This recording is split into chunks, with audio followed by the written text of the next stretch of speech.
No right-wingers allowed. Get your right-wing bullshit the fuck out of here. You stupid cocksucker. Anything that even sounds vaguely right-wing is gone instantly. No freedom, total oppression. Go to hell. Fucking piece of shit.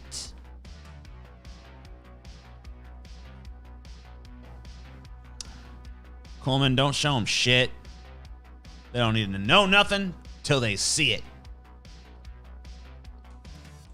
Till then, make them edge. Edge.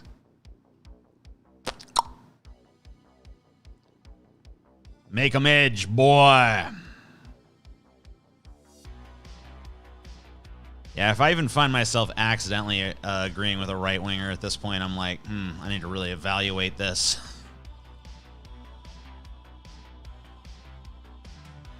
It's like, nah, I ain't sure.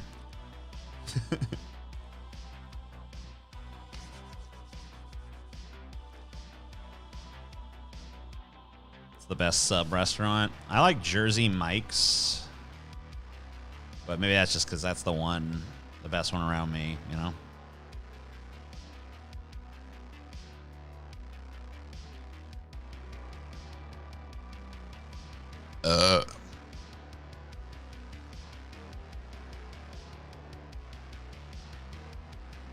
Many Saints.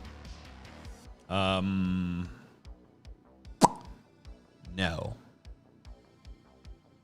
No, I haven't seen that. I guess I'm stupid, sorry. I'm just a dumb. I don't know nothing about all that fancy pants such. That's not something I'm familiar with. It's all crazy as far as I'm concerned.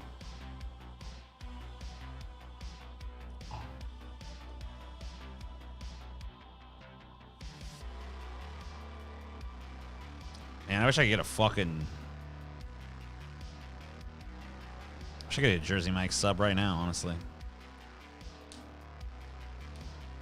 Wish I could get me a fucking... God, what's that one called? It's just like the Philly cheesesteak. It's like the Mike's favorite.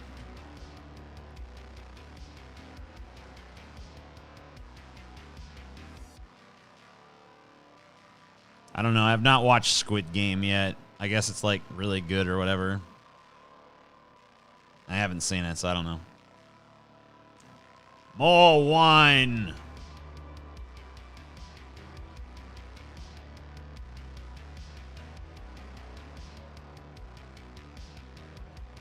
Would love to stay, but I gotta work, brother. At work is the primary time people fucking watch my shit or listen to it.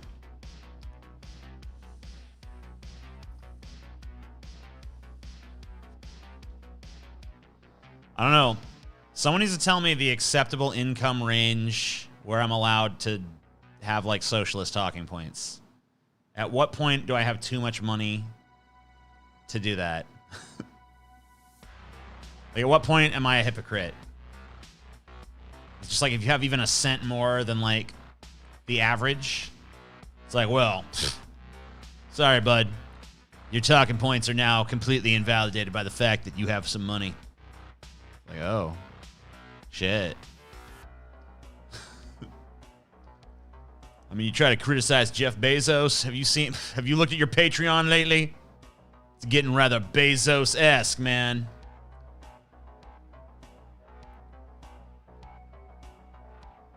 Who the hell is Mahler?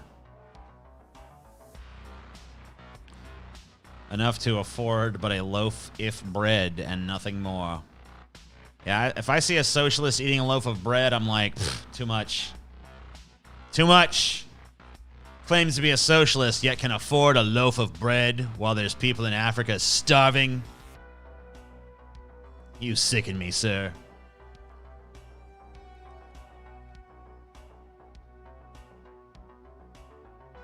True socialists live in barrels like Diogenes. I don't know. I think his barrel is awful, you know, fancy. A little bit too highfalutin. think he needs more humble housing. There's people, you know, on the streets today don't have no barrel. There were literally people in that thread calling you a millionaire. Wow. Awesome. I love it. I wish.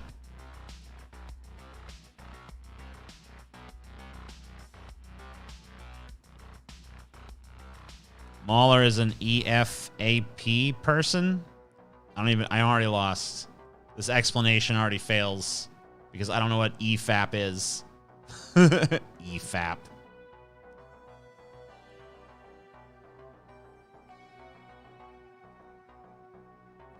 I can't afford bread because I lost my last dollar past Mr. Productions Patreon. Finally, I am a true leftist. Yes, you too can become a true leftist. I will take your capitalist excess onto myself.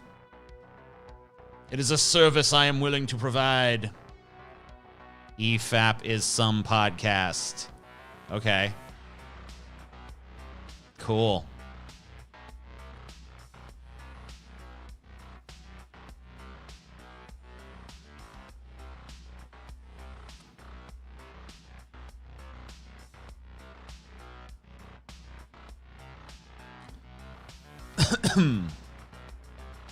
All rich people live in Louisiana. I mean, there's definitely rich people here. I don't know why.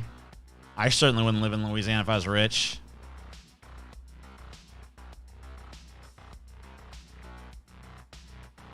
So I got...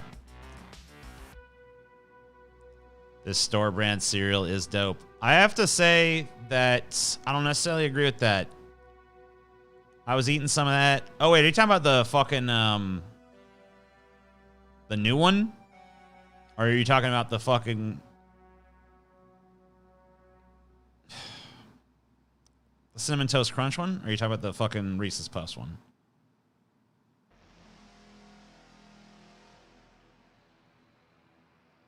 Fuck Louisiana. I think we all agree with that.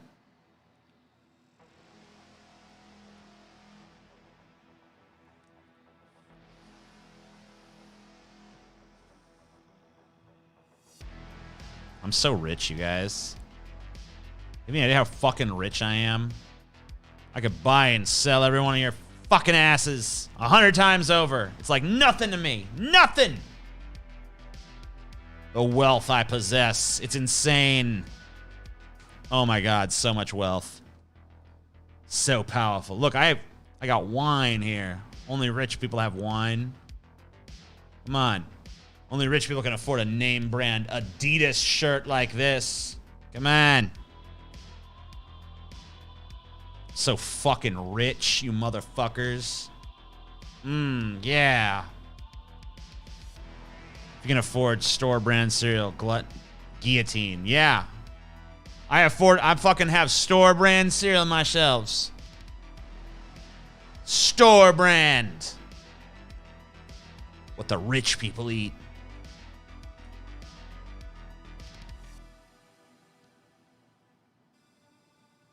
I'm so fucking rich. I look down on Jeff Bezos. I'm like, you call that a fortune? Have you seen my Patreon? You're nothing to me, Bezos. Nothing.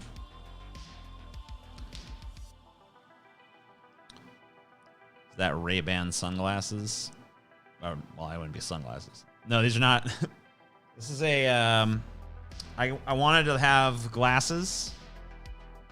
I wanted some glasses where I could pop the lenses out. So I bought some, these don't have lenses in them. They used to have, lenses that were, for like those blue light lenses that are supposed to help with eye strain. But I popped those out and I just wear them to kind of recapture that sort of old, school vibe, I guess. Ugh. Get out of my fucking eyes.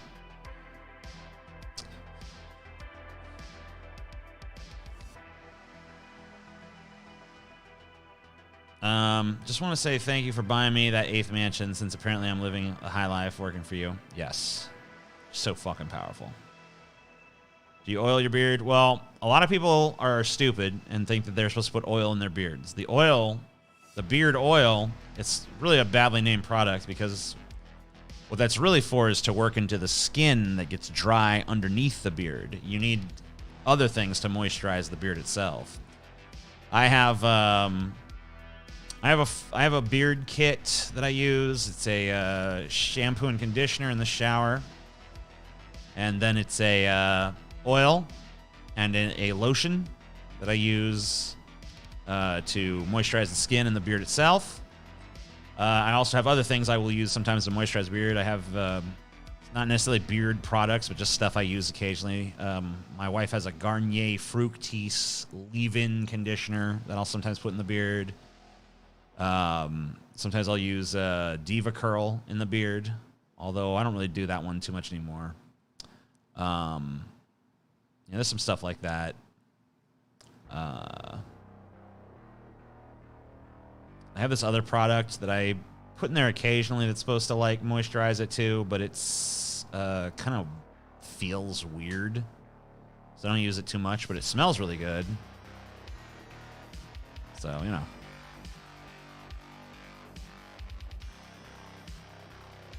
Plug the beard kit, people get paid more. Well, unfortunately, it's just Gillette. So, you know, it's hard to go broker like a deal with Gillette. How long have I been growing it? I don't know. I'd have to go back and look in videos to see, probably. Let me see. Let me go back to before beard here. The Amazing Atheist. Okay, let's see. Let's try to figure this out.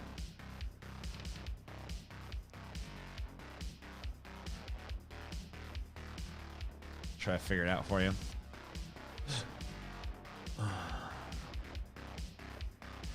See how far we have to go back to get beardless. All right. So that was a previous beard. So I've gone too far. Let's see. I think it's got to be the same beard. All right, so here's a year ago. Abolish everything. Here's when I was bald too. So I had it there, much shorter than it is now, obviously. But that's about a year ago, so we need to go a little further back. Let's go down a few more. Is this like, I don't even have a beard, really. Yep. Okay. So I guess we can consider it like around there somewhere. Okay. I know I went back to like totally no beard at some point. It looks like I did it around this time period. Let's see, what was this? Yeah, pretty much nothing there. It's like prior to that I had this goatee. So I guess you could say that the beard started around that time. I had a beard there, but I shaved that off to like a little goatee. What was I doing with the Tulsi Gabbard time? Okay, I still have the goatee then. Why is it fucking bouncing around? Okay. Tulsi Gabbard, I still had it. It looks like I shaved it somewhere in this time period. Let's see if I can fucking figure out exactly when. It looks pretty fucking... I'll just say like... I mean, that's pretty much shaved, right? So that was November 2nd, 2019. And we're getting pretty close to November of 2021 now. So 29... Yeah, I'll say like November 2019 and November 2020 is a year, and then to now, like, so pretty much 2 years, just shy of the 2 years mark. Oh, that Tulsi Gabbard video aged super well. Want to hear some of the shit? Here, let's see. Oh, well, it's too long. But basically, I predicted all the stuff that people now, everyone's onto it. It's like, wow, I can't believe it. And everyone's acting all shocked, too. all these people like, wow, I can't believe Tulsi betrayed the cause. It's like, motherfuckers, you were told all this fucking shit 2 years ago. And look, they didn't like it. Oh no, please, please don't tell us the truth. See, my beard got pretty full pretty fucking quick.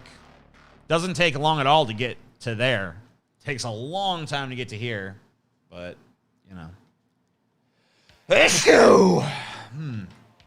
Let's see. How long is it? Because obviously it bunches up and stuff, but... Chelsea hates the beard. That's definitely not true.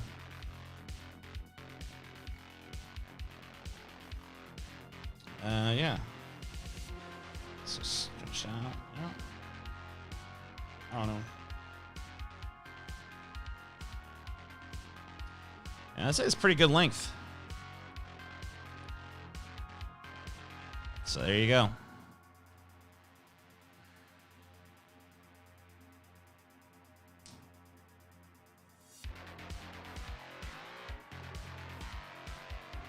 Chelsea love the beard. Chelsea, she love the beard. She love the beard.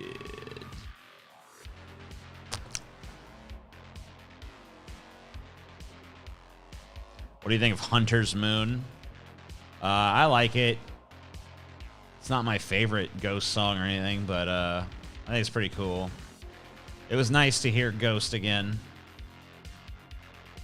So, you know, I've been missing Ghost.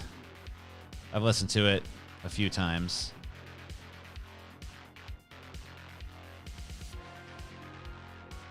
Does what tickle? My beard? No. I mean, not me anyway. I don't know. Maybe it tickles Chelsea. If that's what you're asking.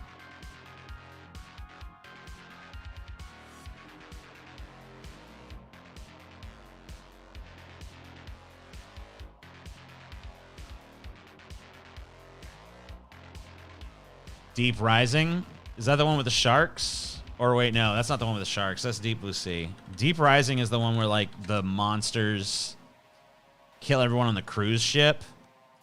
I only remember 2 things about Deep Rising. So I definitely have seen it, but I only remember 2 things about it. I remember, 1, that there was a guy in Deep Rising that his like, main thing is that he was trying to fuck a woman from every country on Earth. And that was, like, his goal in life. And I remember thinking to myself, that guy's pretty cool. I don't know if he actually was or if that was how he's supposed to come across, but that's how, you know, that's how I interpret it. As a, you know, a kid when I saw it was 1998. I guess I was 14. So the other thing I remember from that is that after they escape the sea monsters, they get on an island and they're like, "Woo, we're safe." And then all of a sudden, they hear some horrible screeching sound. And trees start fucking falling down, and it's clear that some other monster is coming at them. Yeah, you defeated the sea monster, but now you gotta deal with the land monster. It's like, Jesus. These people have shitty luck. 2 monsters in 1 fucking day, huh? Crazy.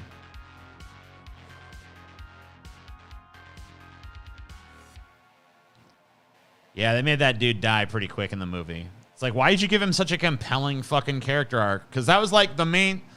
Honestly, I think the movie would have been better if they'd have killed him later. Or let him live. Because, you know, I've been like seeing like, well, is he going to survive to fuck all those women that he wants to fuck? And then they just kill him. It's like, oh man, he's never going to fuck all the women. Well, that's fucking the suspense over. Oof.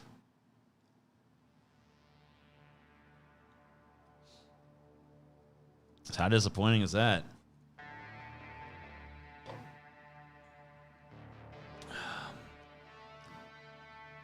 Hey, Tej J. Hi. How you doing?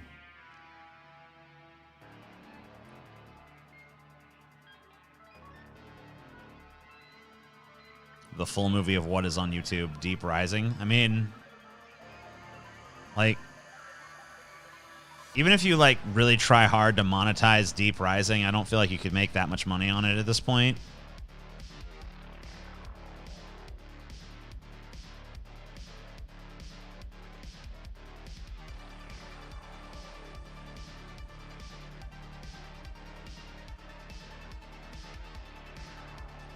Have Scotty or Paul seen it? I think I mentioned it.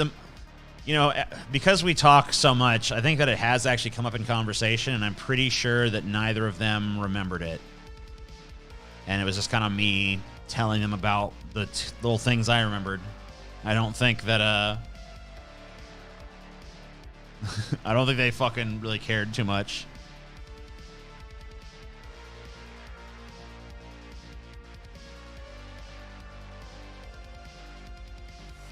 What is your honest opinion on Friday? The movie Friday?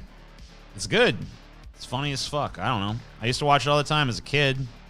I assume I'd probably still find it funny as an adult. I know it wasn't exactly intended to be a kid's movie, but when are we getting Cold Pockets 2? Oh my god, I'm just, like, it's gonna be a feature-length film. We got like a Hollywood director signed on to make it. You know, it's gonna be like really high budget, high octane thrill ride. It's gonna take a very different direction than Cold Pockets 1. I'll be honest. I mean, it's gonna please. I think it's gonna please fans of Cold Pockets 1. But I think it's gonna broaden the appeal to a whole new fucking level, because it's gonna be like an action film, right? You know, it's gonna start with remember how the last one started with, ended with me dead in the bathtub? Well, it's gonna turn out that I didn't actually commit suicide. It was just made to look like a suicide.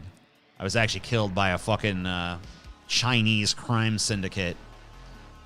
And Chelsea's going to have to go to China and get revenge. She's going to have to take out the syndicate one by one.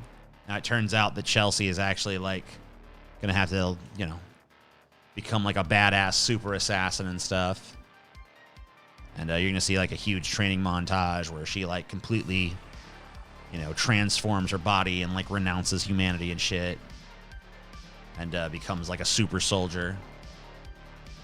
Unlocks like 100% of her true potential, and it's gonna be like basically a revenge fantasy where Chelsea rampages through China, just killing everybody. I mean, not everybody, but like everyone involved in the syndicate. And it turns out it goes all the way up to Xi Jinping, and so Chelsea then has to take out the leader of China. It gets fucking intense as fuck, So she dresses him like Winnie the Pooh and fucking beats him to death with a big fucking rubber dildo.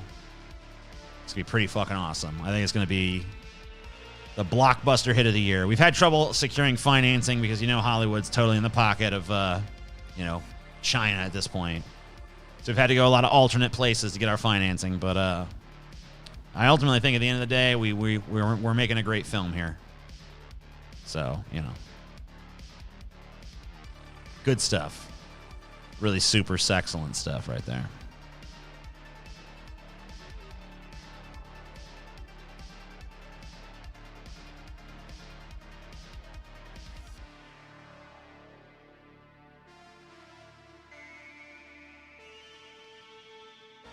Xi Jinping. Isn't that his name? Xi Jinping? Am I saying it wrong?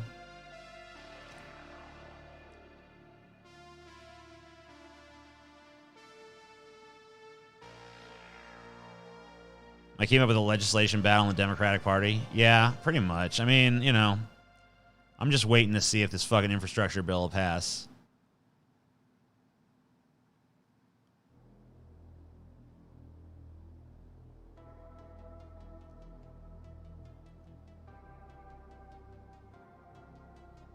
Can't you fund it out of pocket with your Bezos level wealth? I mean, I could, but, I didn't get fucking rich by writing a bunch of checks, you know what I mean?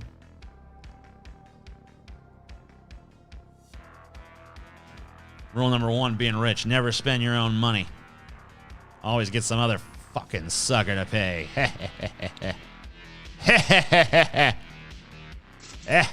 Like that guy.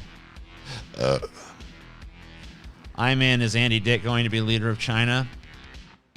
Yeah, we've already, I don't know how you knew that.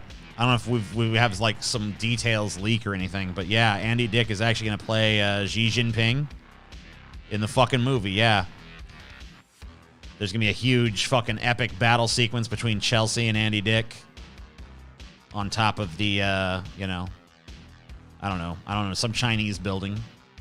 It's famous in China, but I don't know it because I'm a fucking Philistine. Famous buildings. Oh, yeah, it could happen on the Great Wall of China. That's famous. Now we need something more modern.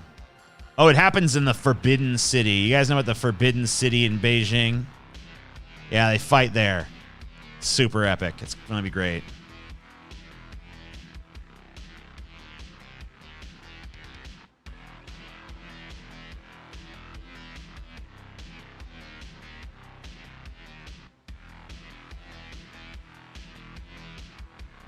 Yeah, it's like your Mulan dream. You got to like face your inner demons.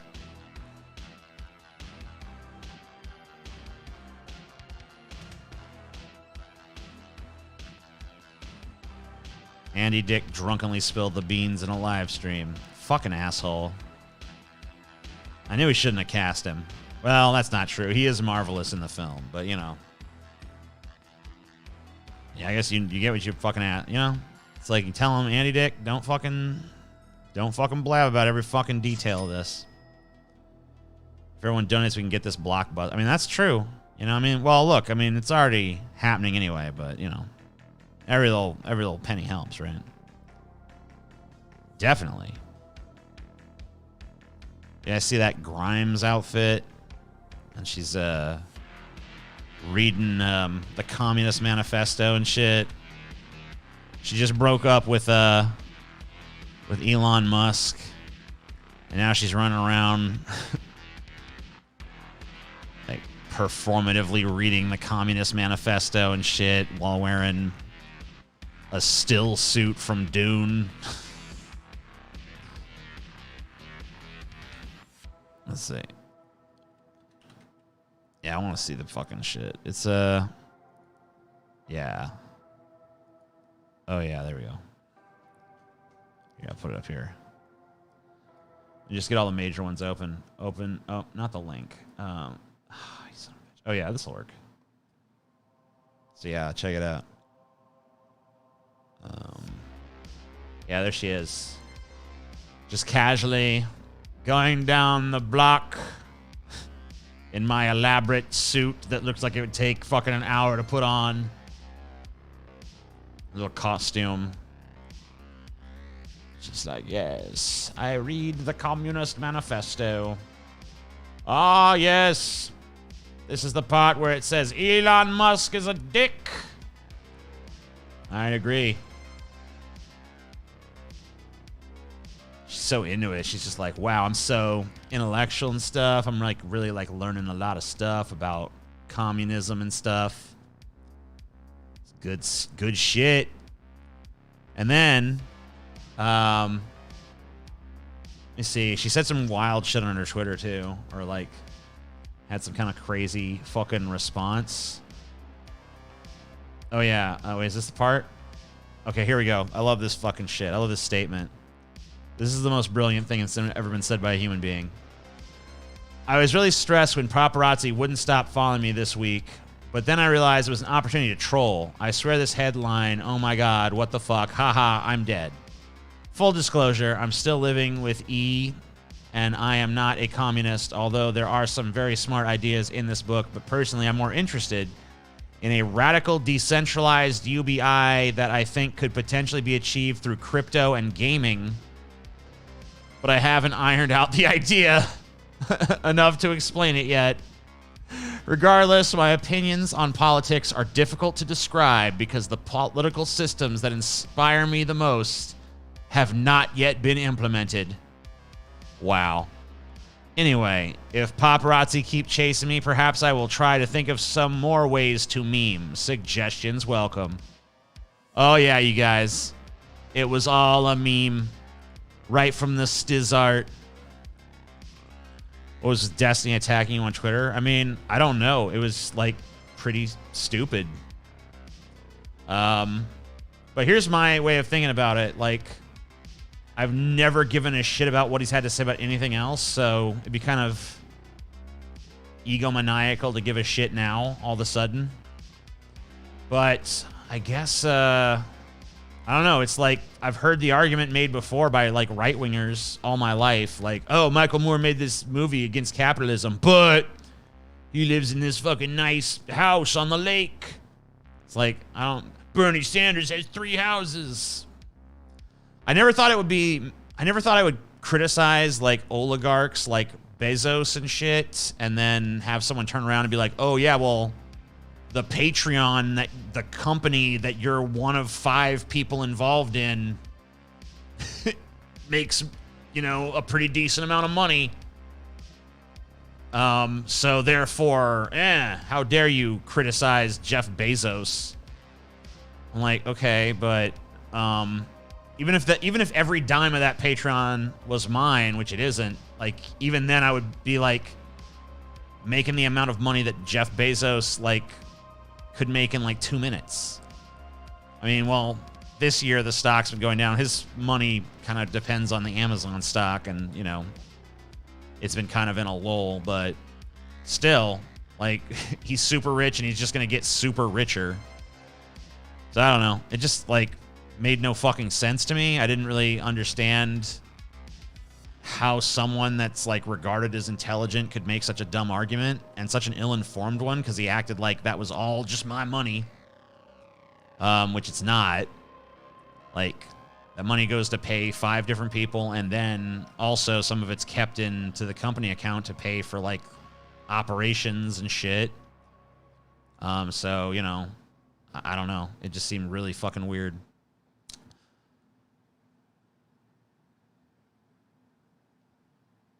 Socialism is drinks are on me. Communism is you're going to buy us drinks. I mean, like, my conception of socialism, and I don't like to get stuck on these words.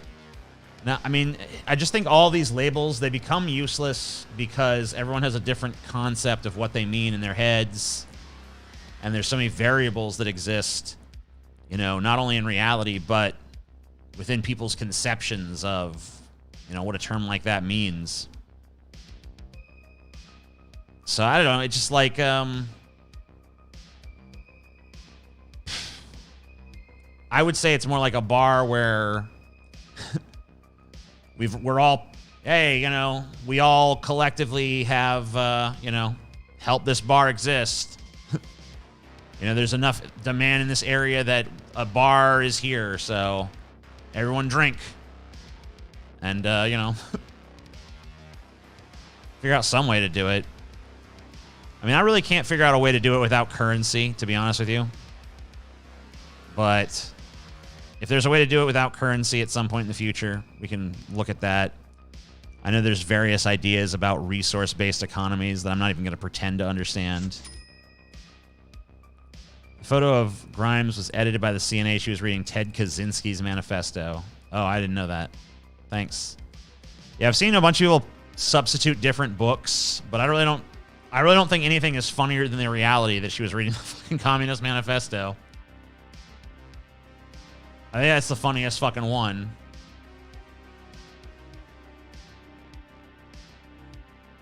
I don't have Mortal Kombat 11. I'm sorry. I don't have it.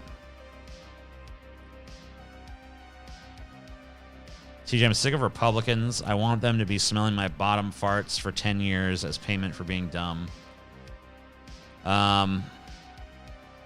Okay. Sure. Marx believes there should be a transition into communism, and that transition is socialism. Yeah, I think, though, that the super authoritarian variance, it's like it never goes beyond that, like, state control stage. Okay, well, eventually we're going to self-organize, but first we have to, like, lay the groundwork, and that's going to require, like, a socialist government, socialist state. And it seems like that doesn't really work because the people who are in charge of it don't really want to relinquish power. You give people power, they don't typically want to use their power to successfully transition society to a point where their power is irrelevant. Right? I don't know. It just makes no sense. Justin, if you were here, you'd 100% lump you in with champagne socialists like Chapo. But, like, who cares? I mean, even his criticisms, even of them, are dumb. Like, even, like, the criticism of, like, you're a champagne socialist, it's like, that might be an attack against that person, but it's really not an attack against the ideas. It's just like, you are a hypocrite in some way. It's like, who the fuck isn't? Who cares? I mean, like, what does that prove? It's like if I was like, if I come on here and say murder is wrong, and then it turns out that, like, I've killed 50 people, does that mean all of a sudden, oh, well, I guess murder isn't wrong after all? You see what I'm saying? Like, it's just beyond irrelevant. It's not even a point. It's like, oh, you're a hypocrite. It's like, so? So what if I even am? I don't know. I don't want...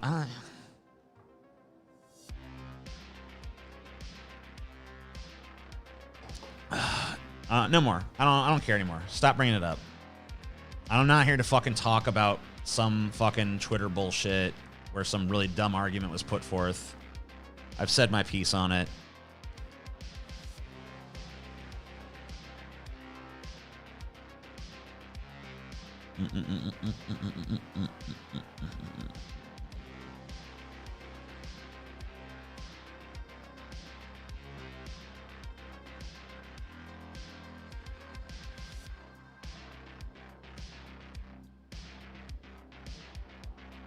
Hassan lives in a B list. I don't really know much about Hassan, honestly, so.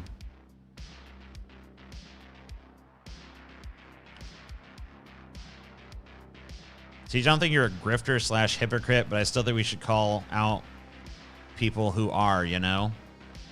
I really don't feel like, I don't really care if you mean, you can call out anyone you want. Like, call out is really a pretty stupid term. You're really not calling anyone out, you're just calling names. And, like, terms like grifter and hypocrite are so, like, hypocrite I think applies to every single fucking person. Like, maybe there's some exception. Maybe there's someone on earth that ain't a hypocrite. I haven't met him.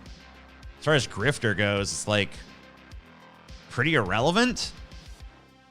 Because someone is espousing an ideology, whether they're, like, their reasons for doing it are not particularly important. Like, oh, you're only saying that because X, Y, or... Well, it doesn't really matter why they're saying it. The fact is that the person who's saying it is not really the issue. The people who are listening to it are. And if you're a grifter, the only reason you say something is a grifter is because there's a audience that wants to hear it. And we never fucking care about the audience. We always think like, oh, the grifter, the source of the bad idea. It's like, no.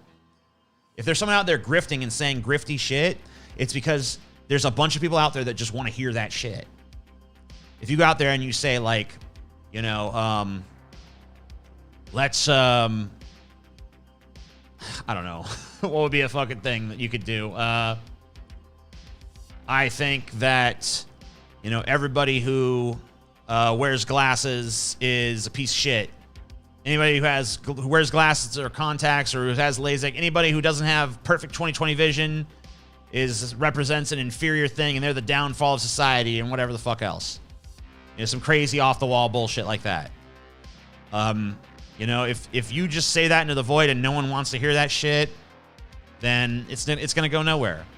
But if there's a whole bunch of people harboring that bigotry already, for whatever reason, you know, oh yeah, finally someone fucking willing to take on those four-eyed motherfuckers. Whatever, you know what I mean?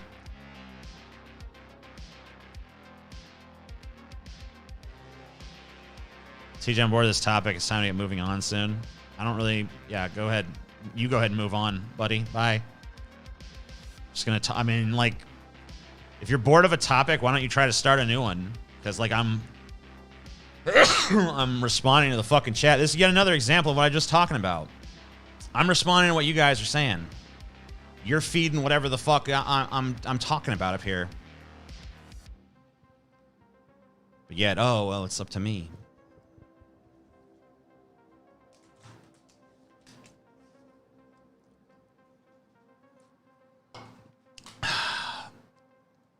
Yeah, Peyton used to be my employee. I mean, I guess he's like my contractor at this point.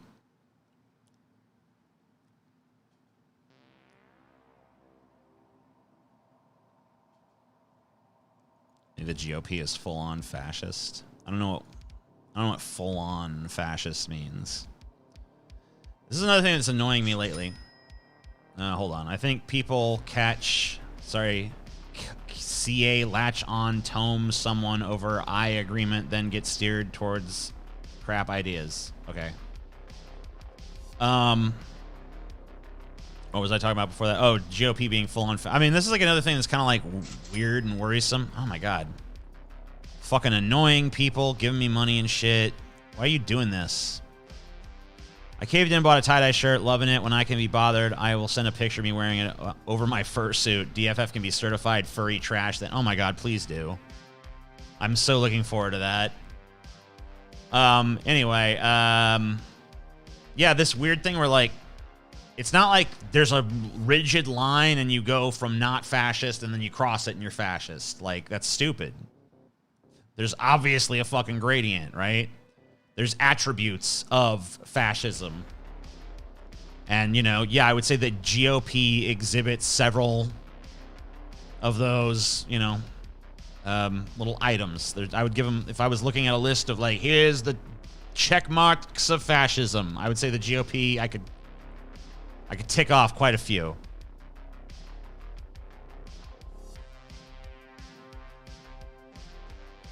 The GOP is fascist, have been for 4 years or longer. By the 14 points of fascism, meet every qualification. Maybe. I don't know. Maybe that's true.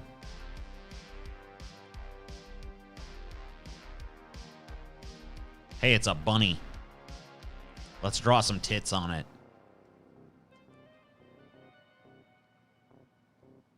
Little bunny rabbit.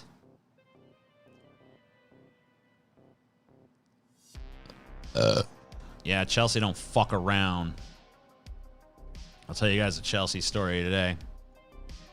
Me and Chelsea went to the store earlier. And I was it was kind of like inconvenient for the cart. She was pushing the cart. And I was like, I'm gonna go get some chips. And I was like, I'll just go because it's kind of like blocked off a little bit. So you just like wait here and I'll go get these chips. And she's like, okay. And I'm like, you have any like chip preference? She's like, nah, not really. I'm like, okay. So I go and I go to the chip aisle and I'm kind of like looking around at chips. I'm like, which kind of chips do I want? I was thinking about maybe getting like some like Ruffles and some like dip, some French onion dip or something. And then I'm like, the dip is kind of expensive. I don't really want to do that. Anyway, as I'm like sitting there ruminating on what kind of chips to get, I see Chelsea coming down the aisle. I'm like, oh, I guess she decided to come down the aisle after all. I'm like, hey, baby. And then she like comes over me really quick. She's like, I got into a fight. I'm like, what? She's like, yeah, I'm like, this dude got right in my face and was telling me to move. And I was like, get out of my face. And he was like, why? And I was like, you're not wearing a mask. And he was like, well, you're wearing a mask. That's how it protects both of us. She's like, that's not how it works. Get the fuck out of my face. He's like, quit being a shoop. Quit being a shoop. And I was like, what the hell's a shoop? And he's like, a sheep. She's like, calling me a sheep. And then they argued, and then I guess everyone cleared out. Everyone's running around trying to go escape because they don't want to be part of this like tense situation. And I guess Chelsea at some point rammed her cart in this dude's ass. And, you know, I guess then she fled to come get me. So I don't know where he went off to. But I was like, I just laughed about it. I'm like, laughing. Like, well, baby, you just stick with me. You know, you don't be getting into no fights with people. So we go down a few more aisles. And I'm in the baking aisle looking for some cooking spray. And I look down at the end of the aisle and I see this dude round the corner of the aisle, right? And he comes like he's about to go down the aisle, and he looks and he sees Chelsea, and he's like, and then he sees me and he's like, and he pulls out of the aisle and just leaves. I was like, and then Chelsea's like, that was him. I'm like, yeah, I know. I could tell by what he did. So yeah, that was pretty fun. Oh, skeptical contrarian once again is like, right. You expect me to believe something happened in the world? I'm too smart for that bullshit. Clearly a fictional story. You always in here with that shit, skeptical contrarian. You know what? You go take your skeptical contrarian ass somewhere else. You can fuck right off. I'm sick of you and your skeptical contrarianism. You can come back as Skeptical Contrarian 2, the new batch. I mean, the dude was already just scared of Chelsea alone. Because I guess Chelsea was even taller than the dude. So he was like 5'5" or something. So when he rounds the corner, he sees fucking some 6'6" lummox like me walking down.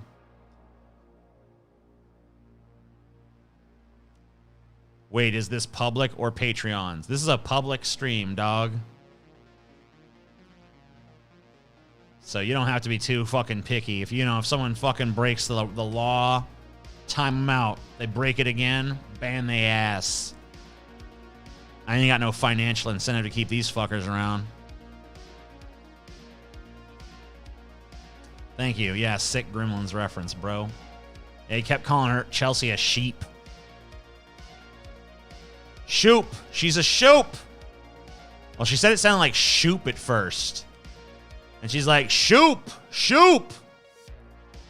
But yeah, Chelsea fucking rammed her. And as we were pulling out of the store, Chelsea was all like, I hope that guy gets a bruise on his ass from where my cart hit him. I'm like, damn, baby, you hardcore. No, this dude's not a fan of me. He didn't even fucking see me until like later. This dude's like a fucking, I don't know, he's like some fucking 40-something, 50-something-year-old dude. Yeah, I'd have done the E-Honda slaps. I'd be like, wah, wah, wah, wah, wah, wah, wah. You know? Been crazy.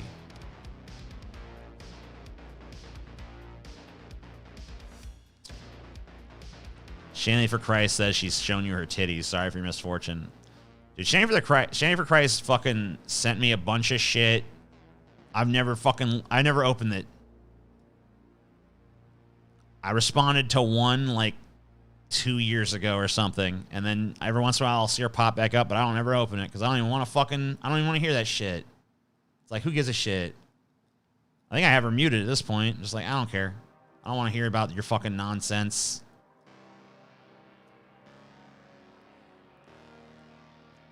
Yeah, Chelsea fucking straight up murdered that guy. She literally fucking killed his ass. It's brutal. She slit his throat right there in the store. Killed him dead. He was bleeding. He's screaming, ah!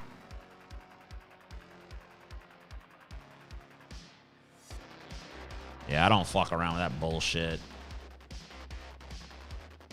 I ain't interested. Let's see. I wanted to fucking pull something up here. God damn, what was it?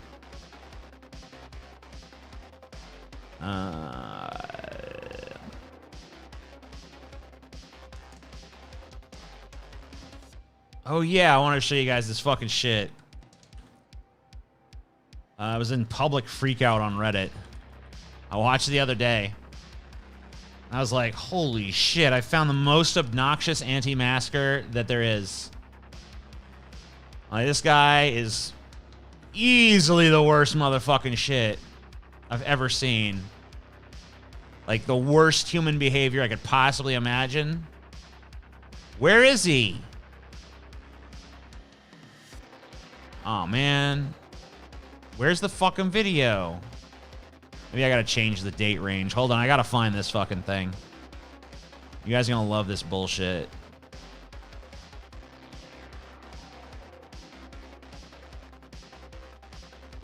Not that. Ugh. No, not that one. No. No. Man. How is this not... This one should be the top rated fucking public freak out of the month because it was that fucking good. But somehow it's not. People are idiots. I think it's because people probably couldn't even stand to fucking watch it, honestly. It's that fucking bad. I'll find it. Don't fucking worry. I might have to scroll for a minute to really find it.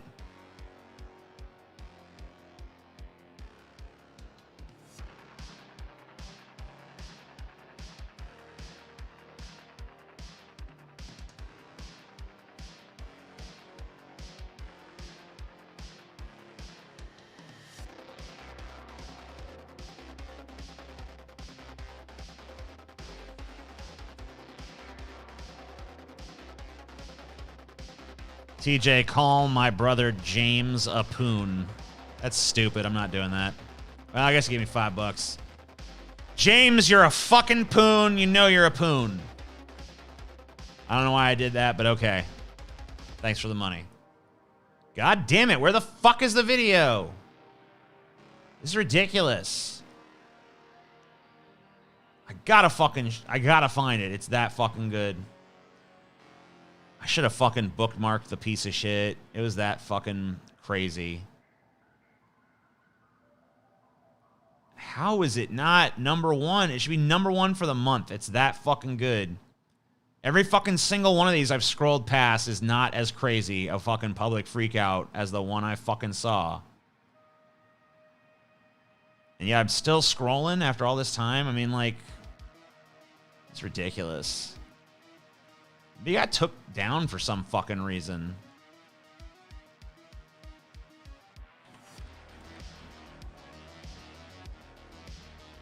Is it this one? It is. It totally is. This has got to be it. Yeah, okay. Yeah, this fucking shit. This impressed me. You know, I was not foiled by technology. I just literally couldn't find the video. It's underrated is why. You gotta fucking... Hold on, I gotta kill the music for a minute. You guys gotta see this shit. Oh! COVID!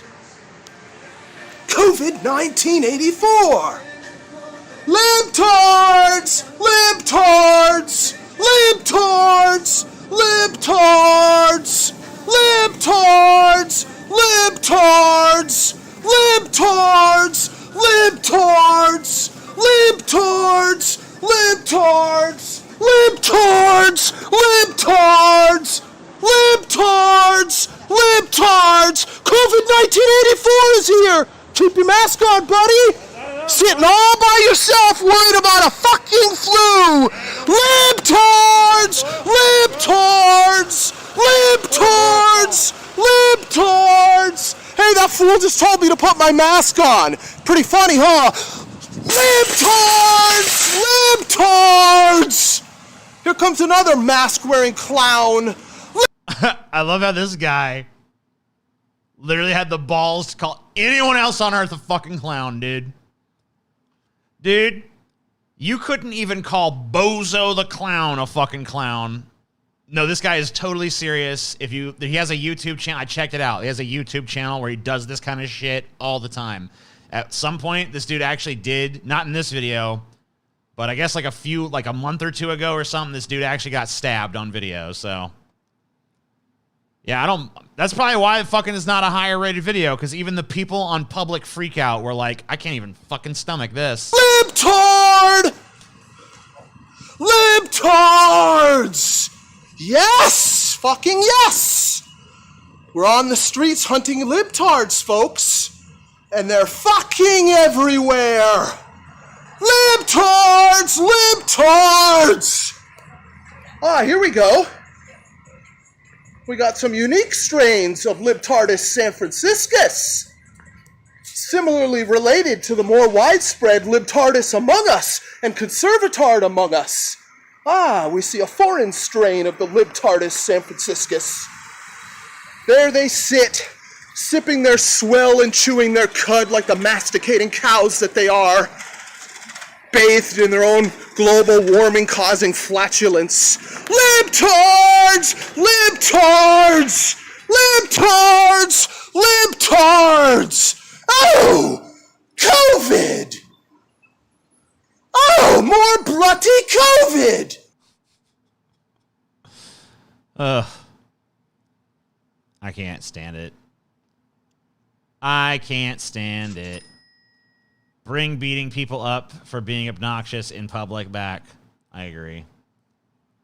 Libtards, libtards, libtards, libtards. I love it. So good. So great. Libtards.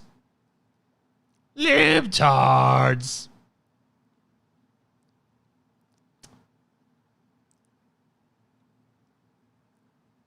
You guys a bunch of damn libtards, boy. I don't think it's confidence. I think it's like social unawareness on a pretty epic fucking scale.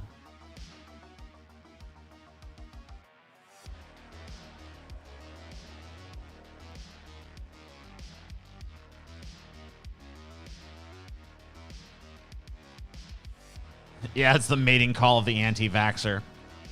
Libtards! Libtards! Unfortunately, his mating call will go unanswered.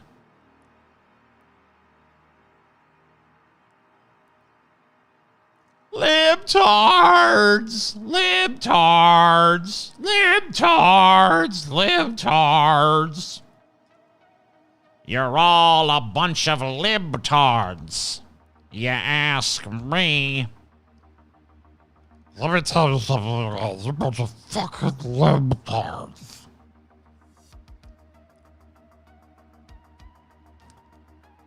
It was beautiful. Everything about it was beautiful.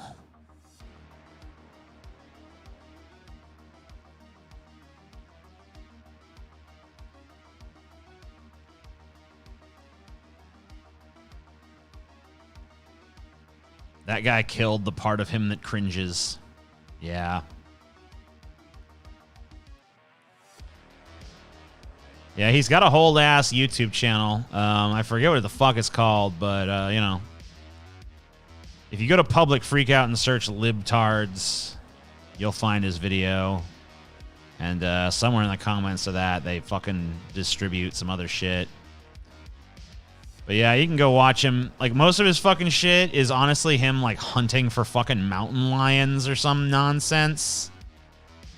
Like, there's like 5-hour streams of him wandering around trying to catch a mountain lion or something. I don't know. It's fucking absurd. I don't know what he's called. It's up to you to find. You guys figure it out. I don't know. I've put you on the trail. You fucking do the fucking sleuthing. I don't feel like fucking going through it again.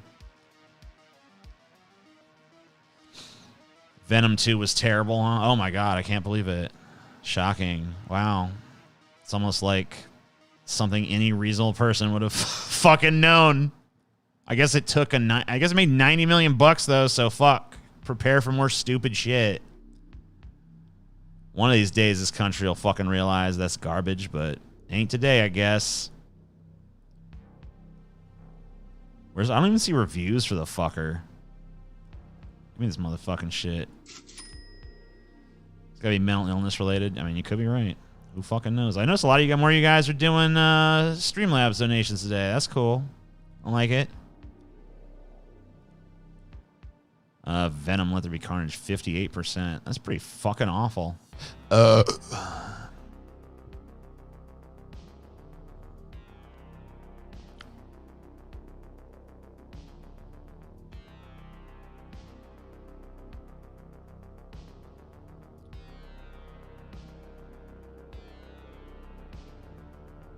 Man yelling lion tards killed by mountain lion. I love it. Lion tards! Lion tards! It's more balanced than the first one. What does that mean? More balanced in what way?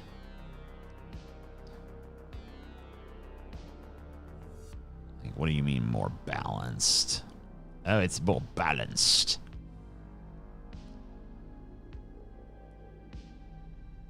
It was a more balanced take.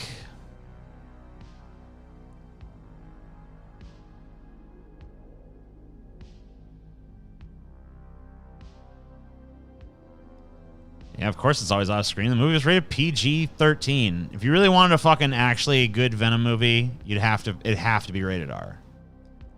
You could not make a fucking decent Venom movie with PG-13 because it needs to have gore and it needs to have like bloody mutilations. People need to die in gruesome, horrific, horrible ways. And if that doesn't happen, it can go fuck itself. It's just not, it's not what I want.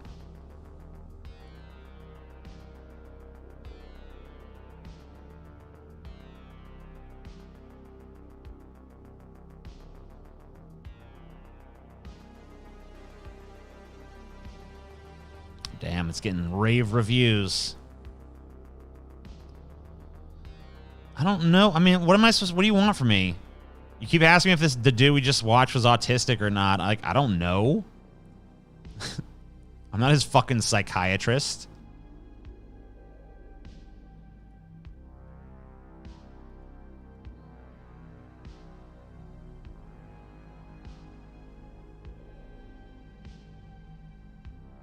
When I was a kid, you know, we went and saw fucking, you know, movies that were not appropriate for us.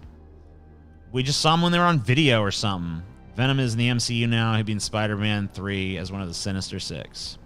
All right, whatever. Who cares? I don't even think they should do that, but whatever. Maybe he'll be used better in that than he has been in these solo flicks.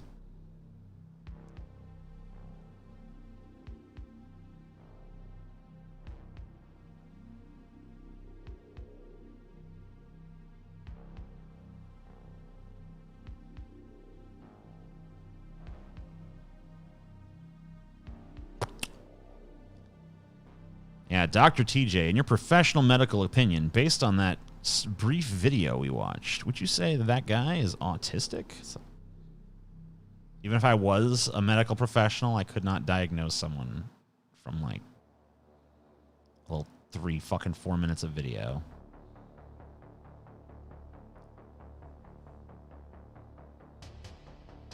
TJ, what are the podcasts you listen to? I don't. I don't really care for it as a medium.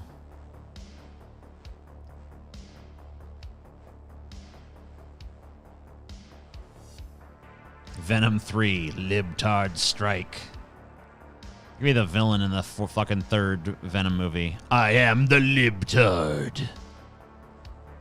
Mwah. I will redistribute all wealth.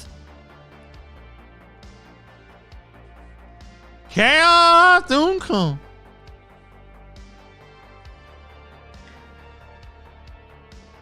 I had some pizza rolls to stoop the blood, but I should go to the ER. What are you talking about? Hollywood execs are just showcasing how increasingly out of touch they are. Those jerks. Why are they so out of touch, huh? Those fucking losers.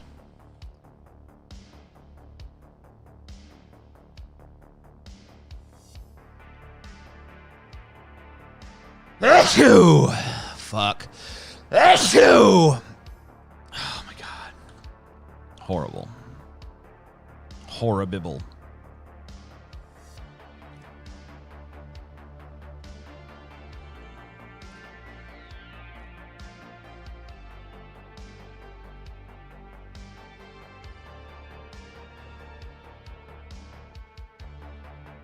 Do you feel evil and demonic today? Haha, you're making me feel wild. I find you cute today. All right, psycho. Simmer down. I drank a bottle of vodka and started throwing up blood and ate pizza rolls to sober me up. Awesome.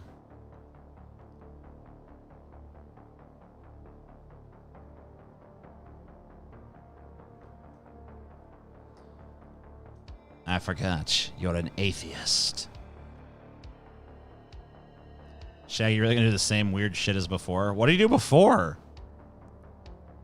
Has this happened before? Are we living in a fucking simulation? Is there a glitch in the Matrix? Deja vu. We need new and original characters. What are your ideas for a good hero, villain, and anti-hero? Maybe we need to get... Wait. Here's a crazy fucking idea, guy. Maybe the way we get interesting new characters is we get rid of those stupid fucking designations that limit them. Maybe we need to write without fucking thinking about, like, this is the villain, this is the hero. Maybe we just need to write characters that have interests and, like, what they're willing to do in the pursuit of them and let the audience decide who's hero and who's villain. Know what I mean? Chaos! Don't come. Don't come. How was the Fat Manson cover at the end of Abandon Hope? What? The fuck are you talking about? You crazy.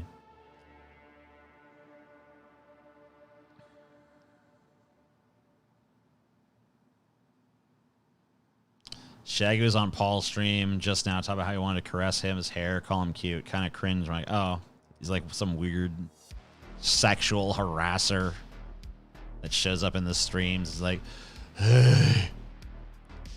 Cool. Like Kevin Spacey in Usual Suspects? Not really, no. Kevin Spacey in Usual Suspects, that's just like a dude that's the villain that you just don't know is the villain until the end. Spoilers. Whatever, it's 100 years old. I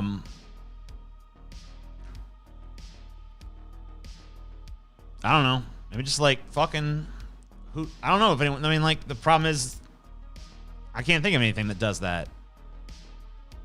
I mean, I'm sure there is stuff where it's like, oh, it's the lines are blurred between hero and villain, but it seems like even those kind of shows ultimately are like, well, this is really the hero though, and this is really the villain. It's like, oh, okay. Cool.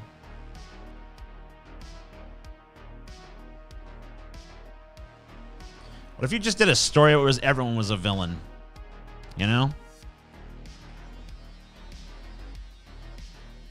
Chaos! Don't come. Don't come. Oh, it's coming. Chaos is coming. You see.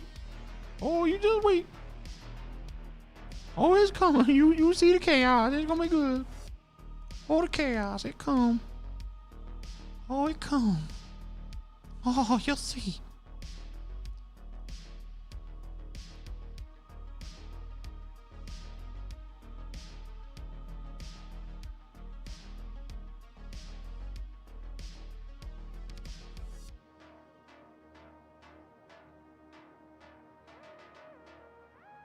TJ, have you watched Legend of Korra? I have indeed watched Legend of Korra.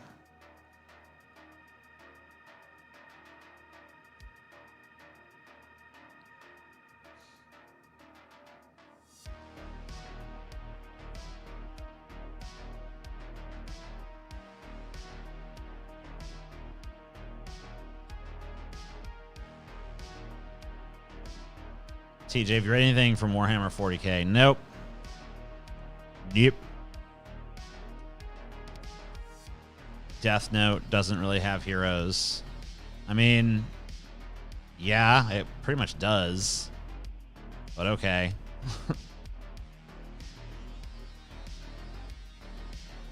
I mean, I feel like it makes pretty strong moral pronouncements. I feel like it's pretty clear. I mean, it has a sympathetic villain, but it's still clear, like, this is the villain. How do you feel about everyone being able to bend metal and lightning? I don't know. Everyone? What do you mean? I don't remember everyone being able to bend metal. I remember they had like some lightning tech or like electricity shit or whatever. I don't remember everyone being able to bend metal anymore. Like, that wasn't a thing as far as I recall, but I don't know. Maybe I'm misremembering something.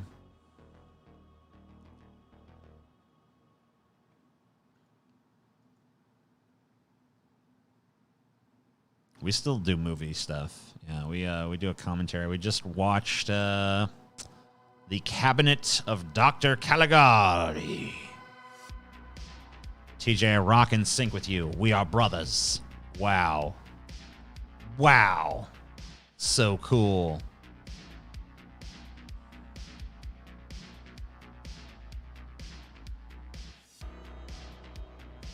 I would say Rick is an anti-hero.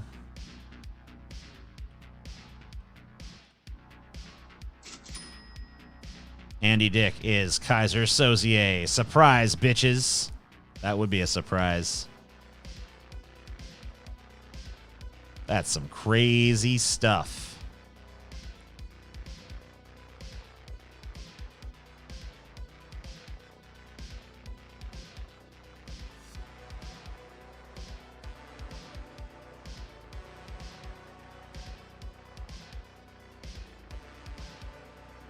We should review modern movies on the Patreon. I mean, we can't really watch them, but we could, I guess, cut some reviews. But if we we're going to do that, why would that be Patreon content? I don't know.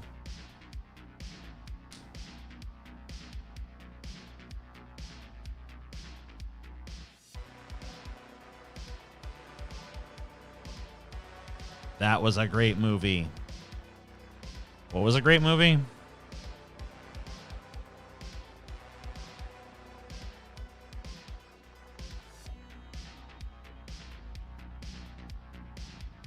Damn, I got silent banned off the stream. No, you didn't. Consider watching public domain films on stream and poking fun at them. That's what we do on for our Patreon. We watch public domain shit. But honestly, YouTube sucks so bad that even stuff that's in the public domain sometimes triggers copyright. It's like public domain my ass. So, whatever.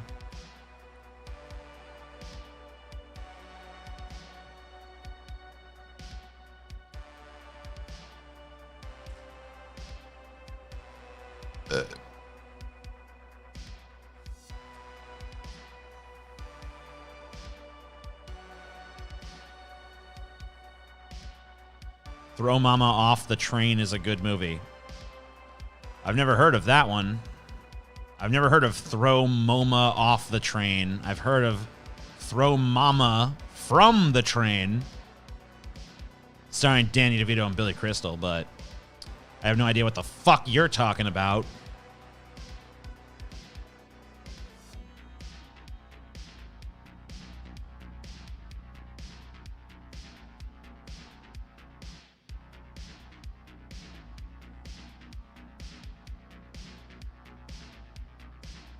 Pubic domain. This is a pubic domain film. This belongs to the pubic.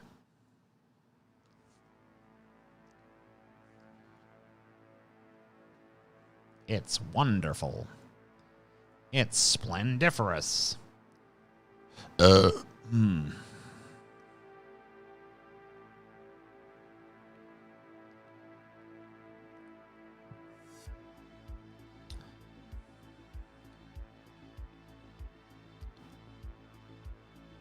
I have not seen the Picard Season 2 trailer, so I guess I couldn't answer that. I didn't even know one was out.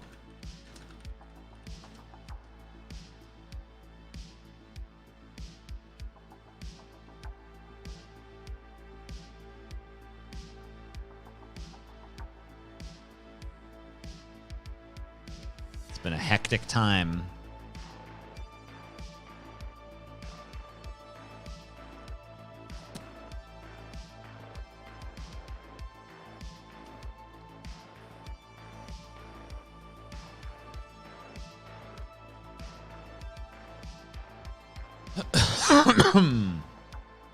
Golden Girls. Yeah, I don't know about fucking whatever you're saying, crazy motherfucker.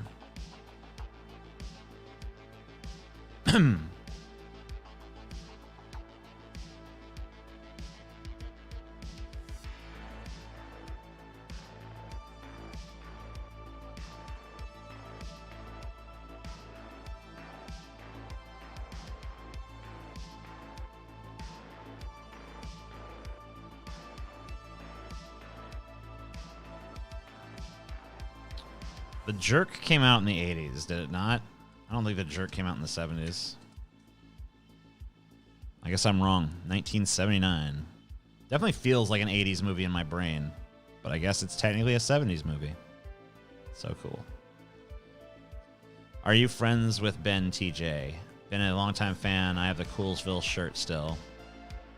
We haven't talked in a long, long time.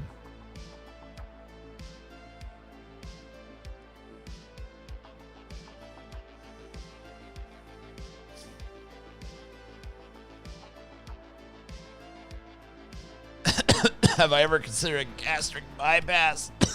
No. Seems like ridiculous.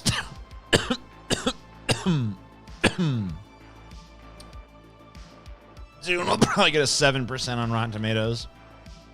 Doesn't already have a Rotten Tomato score? Isn't like it's out in like a bunch of the world already.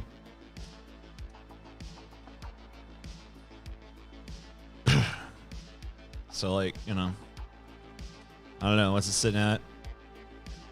91%.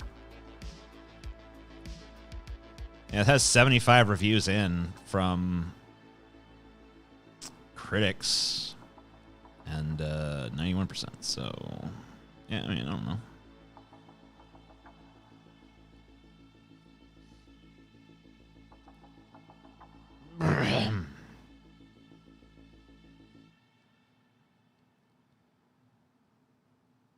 Very dystopian. Q and the Borg Queen are back. I don't think that'll save it. And again, it looks basically like that one time travel episode of Voyager.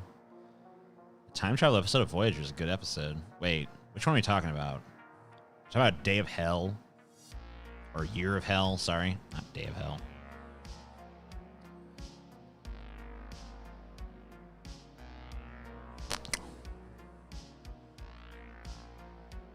It just seems that TJ... Wait, it's just that TJ seems to have a hard time losing weight. No, I don't. I have an easy time losing weight. I can lose weight like crazy. I have a hard time maintaining weight loss.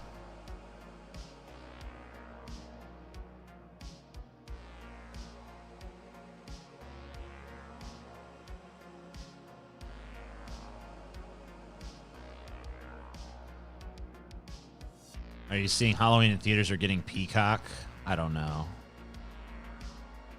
I kind of want to see it in theaters, but I don't know. Chelsea's like really uncomfortable around people. And I can't imagine going with someone else.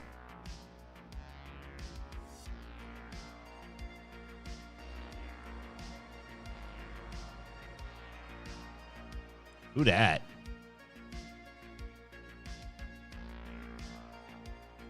Miss Dridry? Who the fuck? I guess I'm following. Okay.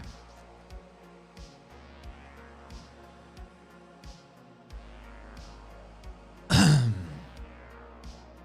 much weight have you lost? I mean, I haven't lost any right now. I'm fucking fat as fuck.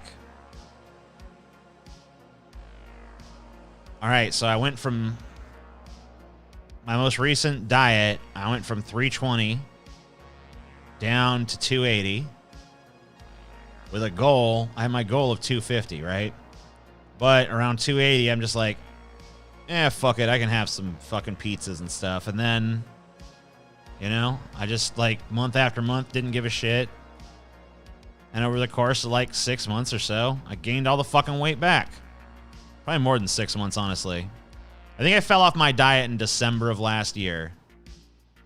So the weight that I lost, I think it took me about, I don't know, six to 8 months to lose, and then 6 to 8 months to gain back. So I can gain weight and lose weight at roughly the same rate. But it seems like the place where I'm stable with my current diet is like 320-ish. But if I fucking focus on losing weight, I can lose it. Then I gain it on back.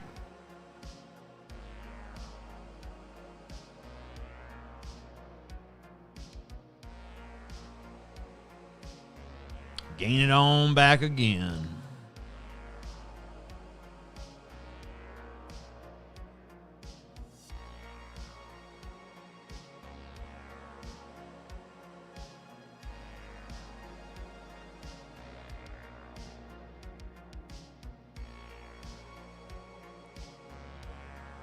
Oh, so wait, they've set this in like modern times or whatever? Like Picard and the crew go back to fucking now? I don't know. Star Trek's done that a few times, and usually the results are not bad. So I don't know. It's not my favorite concept, but I guess it could still be promising. Who dat? Who this bitch?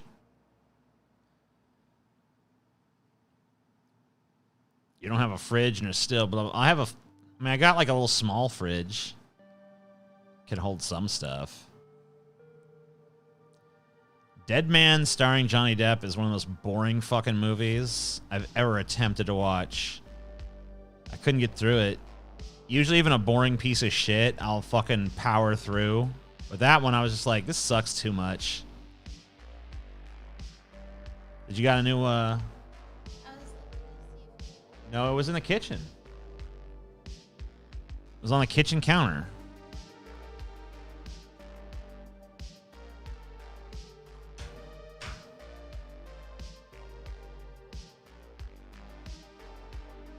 Bow down, down, bow down, bow down, down, bow down, bow down, down. I hate Dead Man, dude. It's so boring.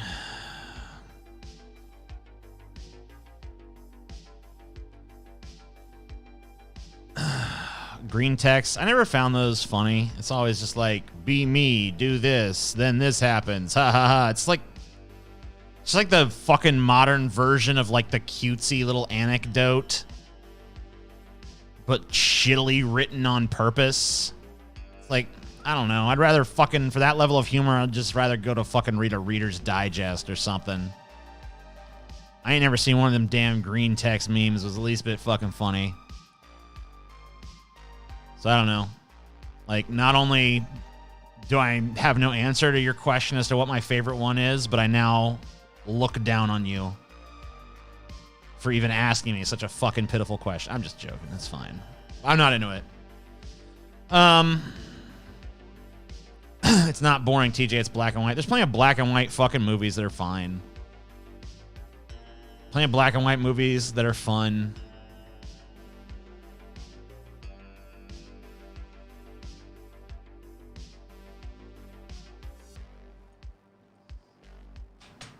It's just a slow-ass, slogging, boring-ass fucking piece of shit. No, it's not a great movie. Don't fucking say it's a great movie. You're stupid. You don't understand life, okay? You should do video game reviews, TJ.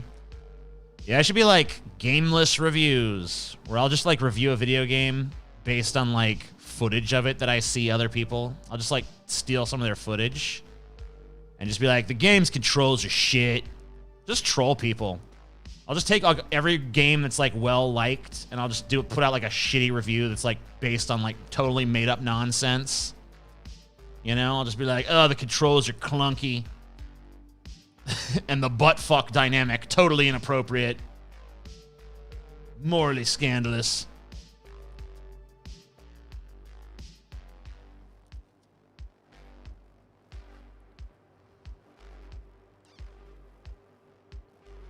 What's the music here? I need to really add this dude to the default description of my fucking streams.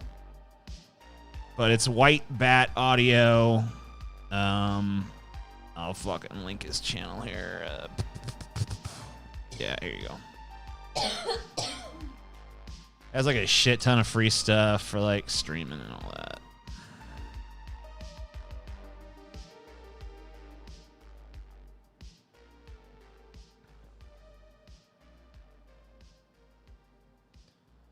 I like the one where the trans girl found male to female porn on her anti-trans dad's PC. I've never fucking heard it, but... or read it, I guess. But it's kind of like that fucking story today about the fucking, like, Alabama state senator or some bullshit, city council guy, or I don't know what the fuck his position was, I forget, but basically, like, had all these, like, anti-trans votes, but then he was, like, thumbs up in tranny porn on, like, Twitter or Facebook or somewhere.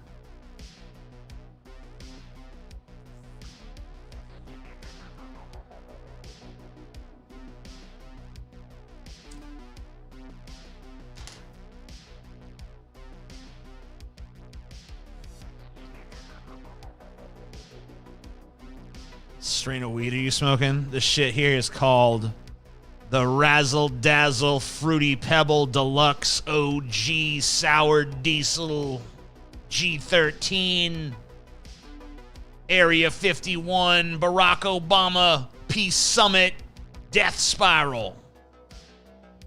Best fucking strain, dude.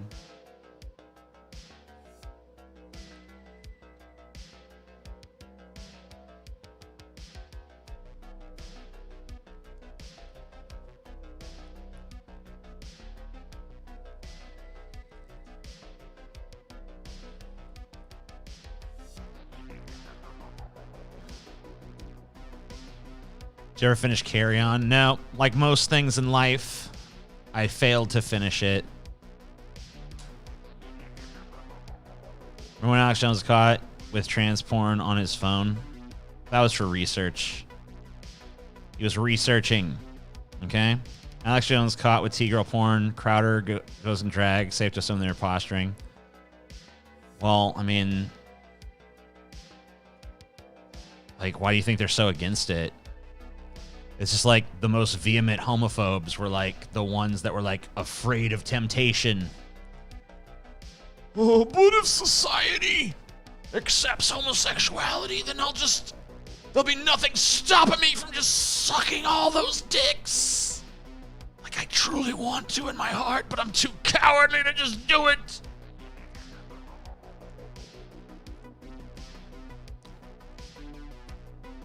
Every one of them motherfuckers wants girl dick. So they're like, I hate these trannies. They're not real women's. Please fuck my ass. Please. It's like, all right. I also think it's funny that they're like, trans people are mentally ill.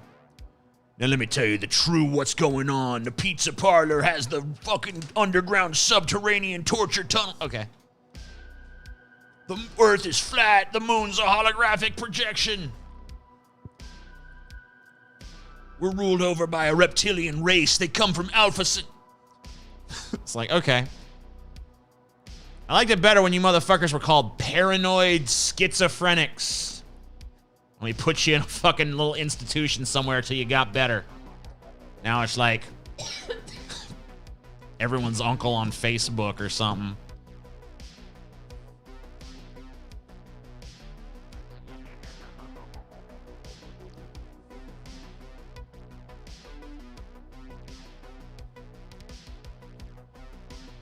Do Paul or Scotty ever join your chats? Yeah, we do this show called Deep Fat Fried where it's like the three of us. Haven't seen one of these in a while. Here's my viewer tax. Yeah, things have been crazy, dude. So, the storm was fucking insane. And that displaced me for like 2 weeks. And then I came back, and because the storm had hit right... Okay, so our shooting schedule is 3 weeks on, 2 weeks off. And the 2 weeks off are not really like off. It's just so like we can all work on like other projects and shit. Like, you know, whatever. And like also have some like recharge time. But we have 3 weeks of intensive shooting and then 2 weeks of like, and then some shooting for like, for me, it's like Amazing Atheist shit, right? And that's why there hasn't been... That's why there was like pretty much nothing on my channel for a month, because I didn't get any of that off time, really. Like my whole schedule was thrown off because as soon as we were supposed to start shooting our shit again, you know, the fucking storm hit. And so I was off for 2 weeks, and we'd already taken 2 weeks off, so that's like a month where nothing was getting done. So when I came back, we had to do 3 weeks of like super intensive shooting, where we had to do 5 weeks worth of shooting in 3 weeks. And it was like every day was like 2 shows, six mini-sode episodes, you know, 6 of the 30-minute episodes, and then we do like a day where we had to do 2 of the fucking hour-and-a-half to 2-hour episodes or whatever, and then we'd have, you know, a day where we had to do the commentary plus an episode. And then had days where we had to do like, today we're doing 3 grease traps, and then tomorrow we're doing 2 more grease traps, and then blah, blah, blah, blah, blah, blah, blah, blah, blah. It was like week after week of that shit. How many days a week? Like 6.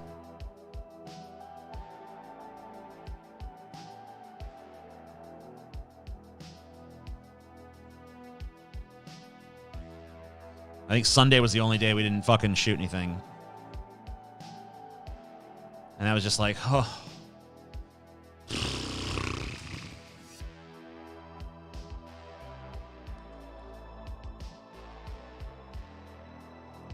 It was pretty crazy. I mean, I know there's a lot of people out there that have jobs way harder than fucking my job and shit, but like, it's hard to stay mentally acute enough. It's hard to stay on. It's hard to fucking do shows where you convey like constant enthusiasm. Haha, that's funny. Oh man, you guys, what if this happened? Haha, that's a crazy concept, huh? Let's all riff on that. When inside, you're just like, fucking want to die. I don't want to do this anymore. Let me take a fucking break, please. But you guys know. It's plenty of you have to fucking suck it up and be like, for your jobs as well, so. I guess we can all fucking relate on that shit. I know, all of us, I guess. Some of you guys have jobs where no one gives a shit. Now, some of you guys work in places where it's just like, go do that thing. No one cares about you smiling. How have you stayed relevant on YouTube for so long? I'm not. Haven't you heard? I hear it all the time. I get every day. Not every day, but like probably at least a few times a week on Twitter or something. Be like, I'll fucking have some take. Be like, no one gives a fuck, you relevant anyway. I'm like, okay. Well, I guess I am. And it's always for people who have like go to their thing and it's like they got like 3 followers or something. It's like an abnormally low Twitter followings, you know? It's always the people who are like the most obscure. They're like, yeah, you're irrelevant now. It's like, I mean, even if I am, I'm still like a bazillion times more relevant than you, Mr. Nobody. Well, I'm not. Well, but you know, I'm not trying to be relevant though. It's like, I'm not either.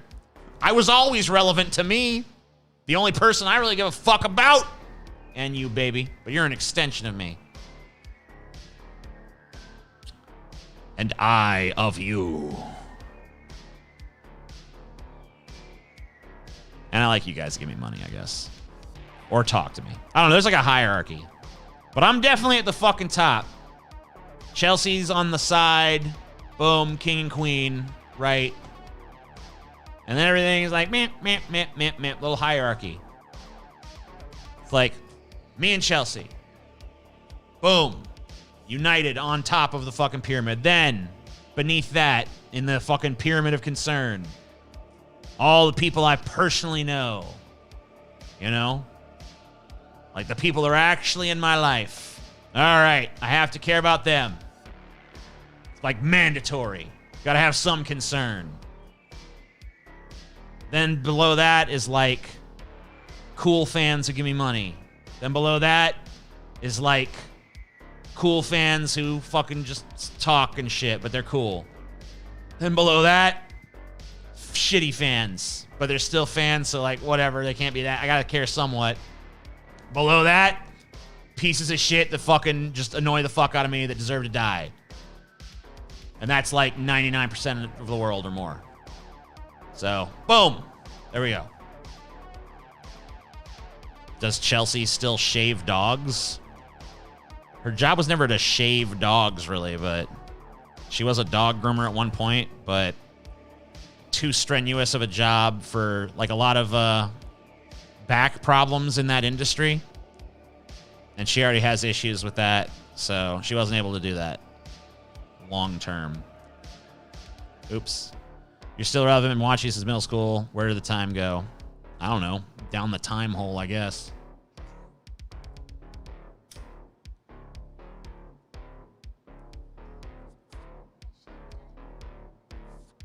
Yeah, you did shave Dinor. Didn't really have much of a choice there, though.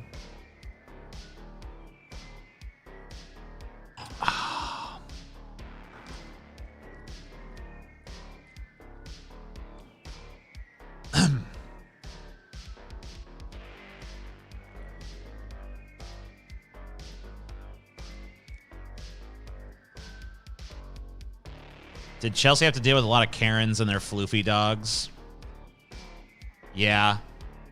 One time, this Karen comes in. She's telling Chelsea, like, here's some money for Chelsea to caress they bearded face her king. Probably need a spell check on that, but okay. Wondrous. One time, though, Karen came in there and was like, she had like a Pomeranian or something. She's like, want you to give him a line cut. She's like, a line cut? Yeah, line cut. I'm not familiar with that. What? You don't know what a line cut is? Just like, no, I've never heard of that. And then she starts describing it, right? Like, she's got a big old poofy head, but the rest is kind of short and blah, blah. And just like, oh, a lie uncut. And was like, you know, she's instantly mad because like, oh, you mocking my pronunciation. Just like, oh shit, maybe I shouldn't have been so emphatic just now. A lie uncut. Sorry, I just didn't understand you because you talk like a fucking imbecile. That's all. It's a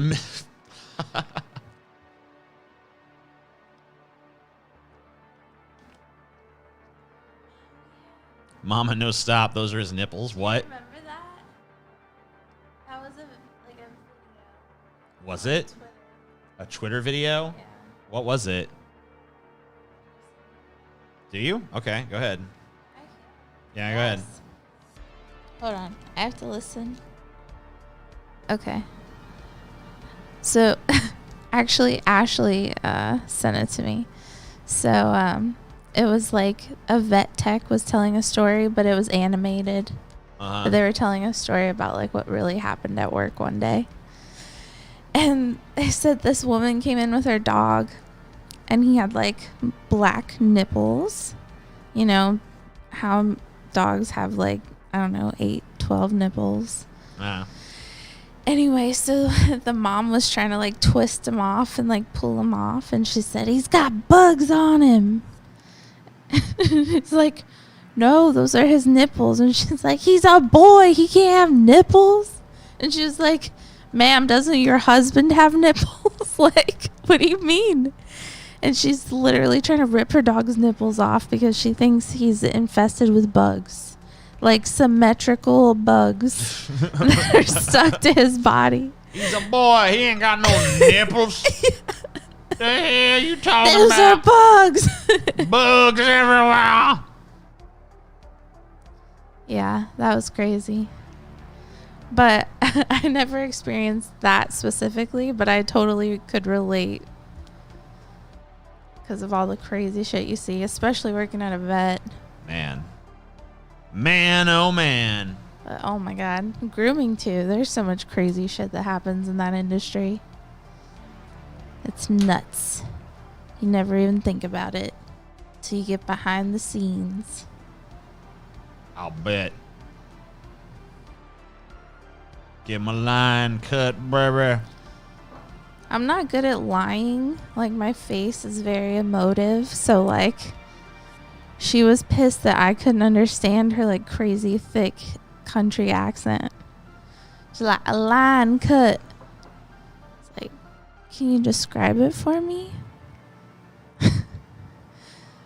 Because, you know, as a groomer, you try to do what the parent tells you, but most people don't know how to describe what they're talking about. So you have to, like, do you have pictures, you know? And she showed me a picture. I was like, oh, a lion cut. It's like, oh my God. Chelsea is the true mind of TJ. Yep. No. The true brain. He was doing YouTube like... Chelsea is my brain. Wait, when did you start doing YouTube? I don't know. 2007? 7? I'm trying to figure out how old I was when you started. 7. Like 14. Yeah. Maybe. I don't know. 15. One of those.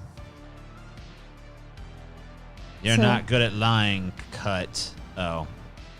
Yeah, she was like, didn't you learn that in grooming school? Didn't you go to grooming school? I'm like, yes, I did. I never heard of a line cut. I'm like, is that like a straight line? Like across? Like, yeah. I don't It's like a mohawk. A line cut. Just give him a fucking mohawk. It might actually look kind of cool. Oh, yeah, people do that. TJ, can you give me a virtual hug? No. I don't want to. Sparkster Few gave me $5. Says, I used to work in... Oh, my God. What? Pharmacy. I just read ahead. People would take suppositories by mouth. These pills taste awful. Awful. And they are all chewy. Oh, my God. How do you tell somebody, like, you just ate a fucking suppository? It's like, this is a suppository, sir. You're supposed to stick it up your ass. Dude, I used to work at a pharmacy too, and I quit because I got so many fucking people threatening my life. Damn. I was like, those old people don't fuck around. I'm scared. What the fuck?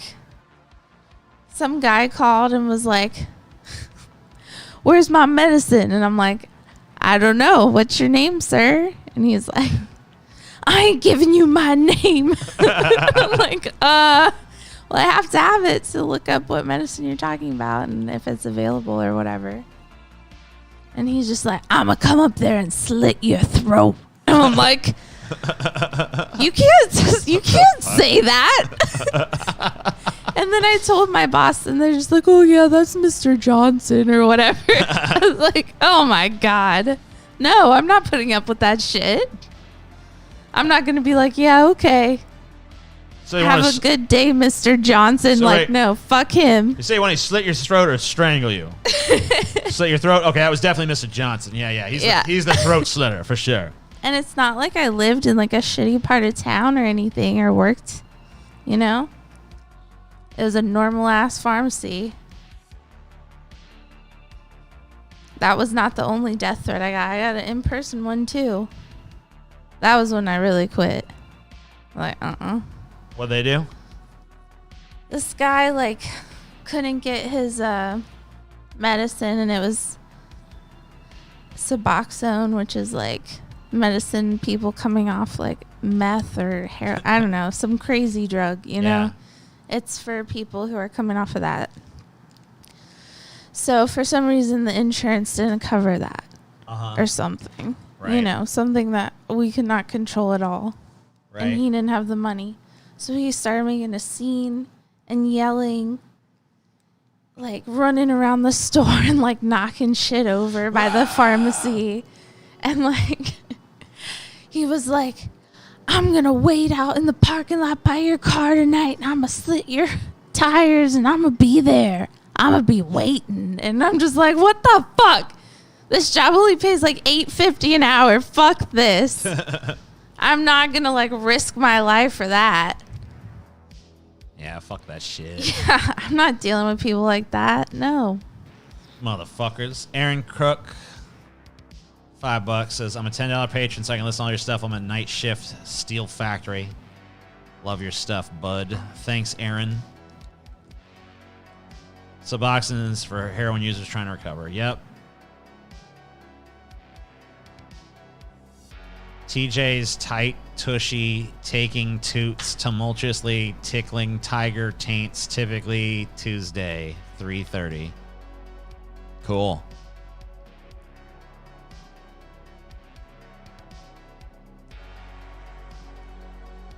Ugh.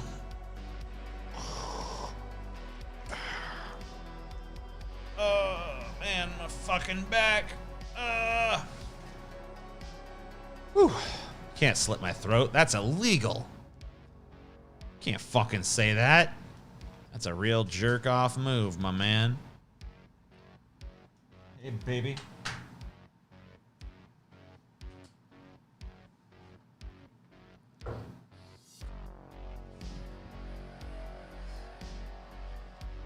chair's too slidey.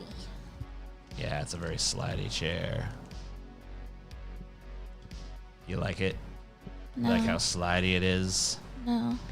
I have no support. Neither do I. So I gave my little Ow. thingamajig to you. I don't like this. I can't figure out how to fucking make it stay, like, upright. Oh, that helps. Yeah, okay. That's easier. I look fatter, but I'm more comfortable, so that's good. That works, I guess. I'm taking a break from working to watch you. You should just watch me while you work. Here's what I owe you for my YouTube debut on Abandoned Hope. Was fun. Yeah. Remember, a bunch of people said they were disappointed with your voice. They're like, he doesn't sound fucking New Zealandy enough or whatever. What? They were super mad. I thought he did. They're like, he just sounds British. What a jerk. What? He's a fucking lie. That's dumb. Yeah, they were super mad.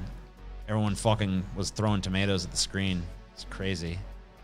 One of the most tense situations I've ever been in. Are you gonna dye all that hair white during Christmas? No. Please don't. I don't even celebrate that shit no more. I'm just done with it. So do we not have to decorate for it anymore? Yeah, we're gonna celebrate Halloween only.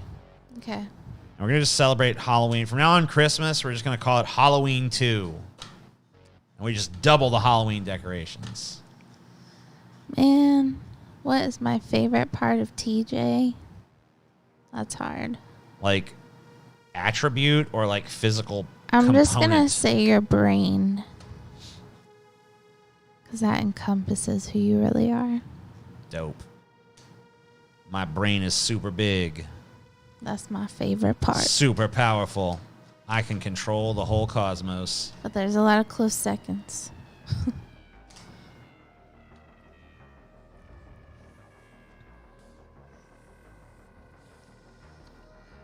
Fuck.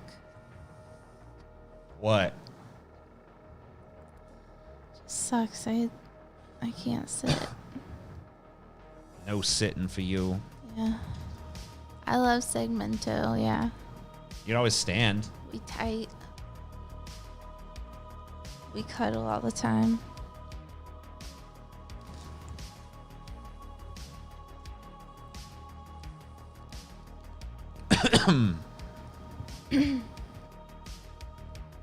Trying to be nice to people is the only good thing about Christmas. No, presents are. Yeah, I like presents. I'll continue to... I like Christmas lights too, honestly. Yeah, but they're a pain in the ass to put up. Yeah, but they're pretty. Well, maybe I'll hire someone else to do it. I don't really give a fuck about the tree, though. Yeah. The tree is Especially more with of a like hassle. corn pop and stuff. Yeah, cats and a fucking Christmas tree don't go together.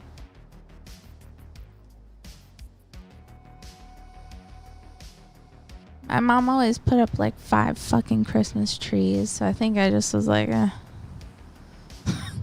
fucking Christmas treed out. I listen to you while I DoorDash. I am a true fan. That sounds cool, actually. Yeah. I'd do that shit. I listen to TJ while I'm doing work and stuff too a lot. TJ has a brain like Yakub? The fuck is that? Apparently my brain doesn't encompass that fucking information. Oh, it's those big brained motherfucker. Oh yeah, that's like the dude who created white people. Huh? Yeah, like in fucking Nation of Islam shit. They think like there was like an evil Okay. like an evil black super genius that was like, I will create white people. They will be a scourge upon the earth. So wait, they think white people are evil? Yeah, yeah. Oh, I didn't even know that. Yeah, and they're created by like... So they're racist as fuck against us too? Yeah, yeah. Oh, cool. All right. Yakub. I just thought they didn't like Americans. Nah. The Bush propaganda worked at a young age, you know.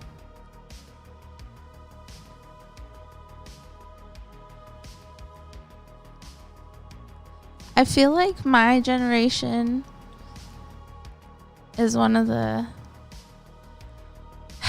I don't know, like we saw the biggest like change at like, because people born after 2000, it was just like, yeah, this is like constant war and like after 9/11 shit now, where everybody's scared and like uber patriotic. Apparently the Yakub fucking Wikipedia page is supposed to be pretty funny. I'll just read the story section. Boom. The story of Yakub. I don't know if I'm pronouncing it right, by the way. Originated in the writings of Wallace Fard Muhammad, the founder of the Nation of Islam, in his doctrinal Q&A pamphlet, Lost and Found Muslim Lessons No. 2. It was developed by his successor, Elijah Muhammad, in several writings, most fully in a chapter entitled The Making of Devil in his book, Message to the Black Man in America.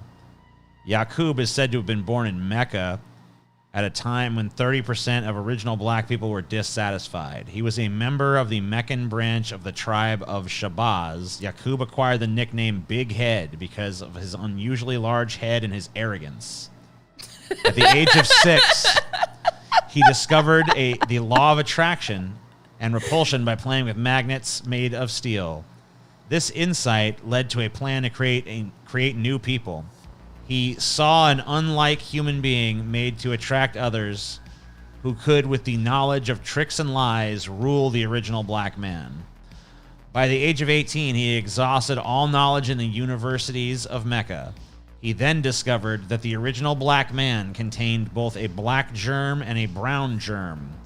With 59,999 followers, he went to an isle in the Aegean Sea called Palan, which Muhammad identifies with Patmos. Once there, he established a despotic regime. So basically, this dude's a fucking supervillain invented by Nation of Islam, and set about breeding out the black traits, killed all darker babies, and created a brown race after 200 years. Yakub died at the age of 152, but his followers carried on his work.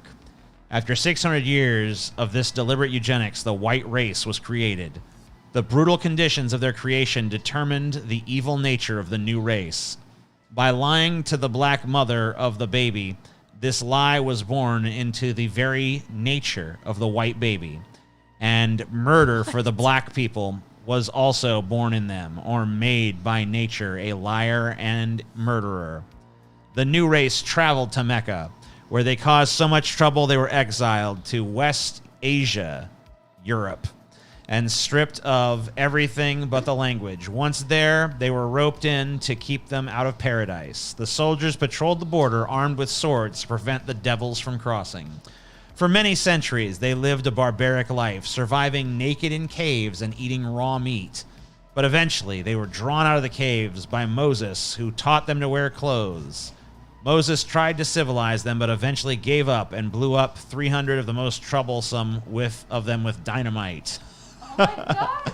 However, they had learned to use tricknology to usurp power and enslave the black population, bringing the first slaves to America. According to the autobiography of Malcolm X, all races other than the black race were byproducts of Yakub's work, as the red, yellow, and brown races were created during the bleaching process. However, the black race included Asian peoples, considered to be shared ancestors of the Moors. Whites were defined as Europeans. Elijah Muhammad also asserted that some of the new white race tried to graft themselves back into the black nation, but they had nothing to go by. As a result, they became guerrillas. What? A few were lucky enough to make a start and got as far as what you call the gorilla. In fact, all of the monkey family are from this 2,000-year history of the white race in Europe. According to NOI doctrine, Yakub's progeny were destined to rule for 6,000 years before the original black peoples of the world regained dominance, a process that had begun in 1914. What the fuck? Yakub! So that's you, I guess. I guess. I forgot how we got started on Yakub, but I have a brain like Yakub, dude. I'm gonna create a new race of fucking green people. During the bleaching process. Yeah, we're gonna breed us some greenies.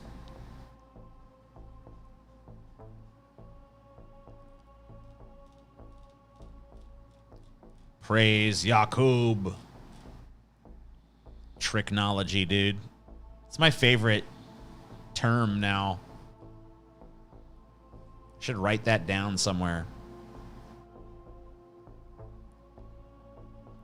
I must have come into the best time. I don't know. Yeah. Best / worst / best again. Fucker.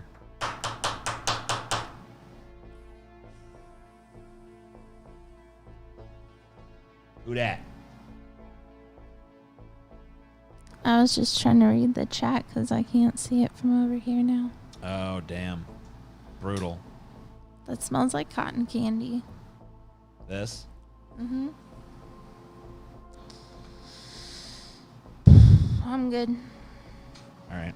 Sorry. You're a shoot. Shoot. Damn shoot.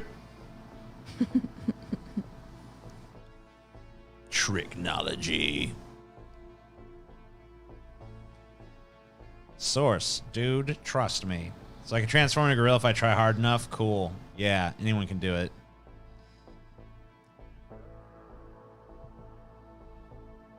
And Yakub said that in the year 2021, the greatest of his race would emerge.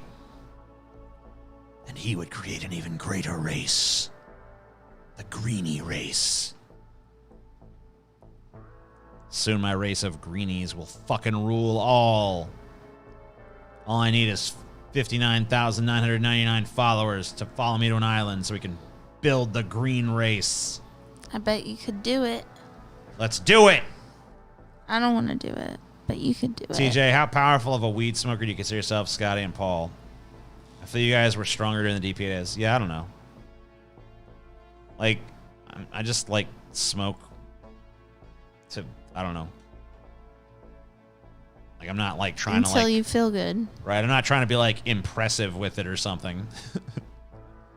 I don't have, like, any social thing where it's like, man, I fucking smoked so much.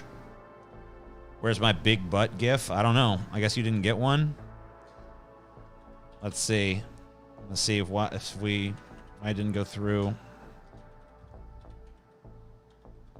Damn it. Can I not fucking type? All right, there we go.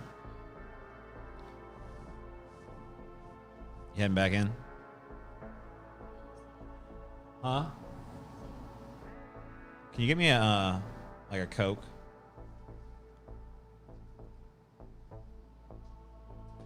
Thanks. Okay. I don't want this. All right.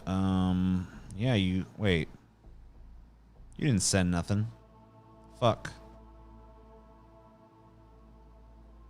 I haven't got one for an hour. So you're a lying son of a bitch, bro.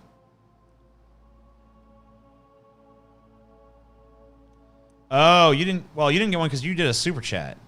You have to do a Streamlab to get the fucking the GIF. I mean, really, I should have probably just set up a different Streamlab for this one. But I haven't done it, so fuck you. I don't know what to tell you. I'm gonna try to, like, angle this to where I can... Yeah, there we go. Thanks, babe.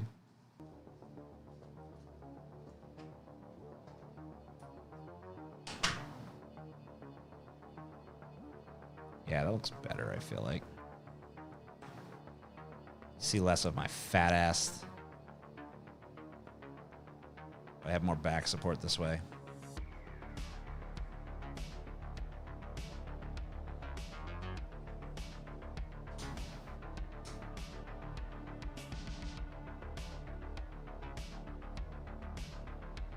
I want some of that home run in pizza right about now. Yeah. Sure.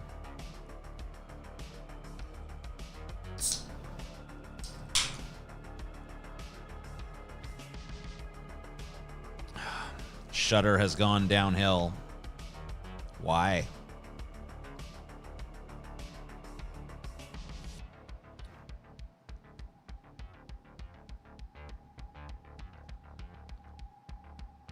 Yeah, we need some Yakubists, dude.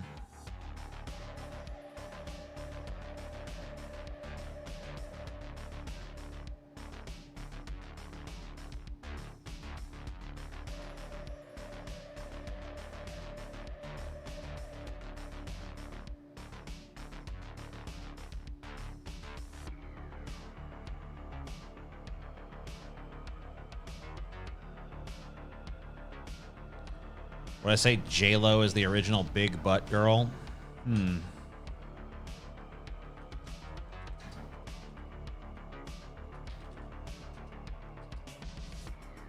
mean, I have to say she was.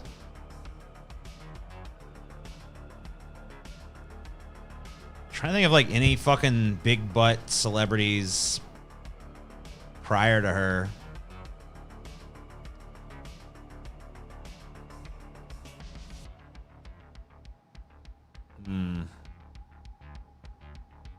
I can't think of anybody.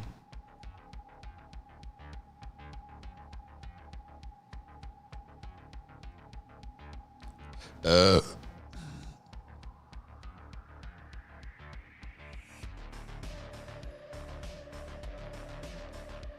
not saying J-Lo was the first woman to ever have a big butt. I just think she was the first person, or the first, like, at least in America, person who became a star for having a big butt, or, you know, like where that was a notable attribute. Like, I feel like she kind of ushered in, like, the big butt culture, because prior to that, there was, like, a lot of admiration for small butts, which, like, ugh, I never agreed with.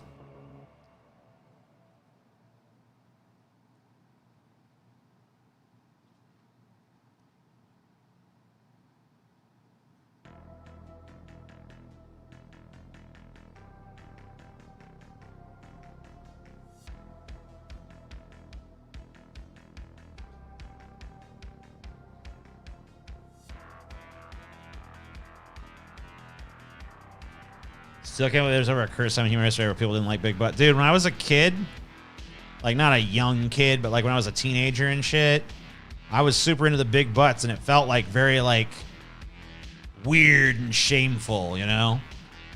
Like it was around, but it was like underground, sort of like, yeah, big butts. All we had was like the Sir Mix-a-Lot thing and like a few other like little things, and you know, this and that, but it was like, but now it's like totally mainstream and like a big ass. Thank God for it too.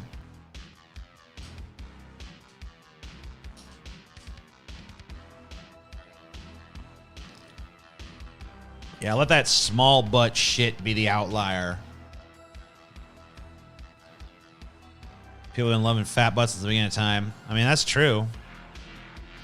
But, you know, it wasn't the dominant strain in American culture for a long ass time. The meme was small butts. There used to be this thing. Women would be like, there was like a classic fucking stereotype of women being like, does this make my butt look big? But like, she doesn't want it to make her butt look big. She's like hoping it doesn't make her butt look big. She does not want a big butt. What a horrible fucking time. And every time I ever saw that in a movie, I was like, ah, why? Let it look big. Yeah.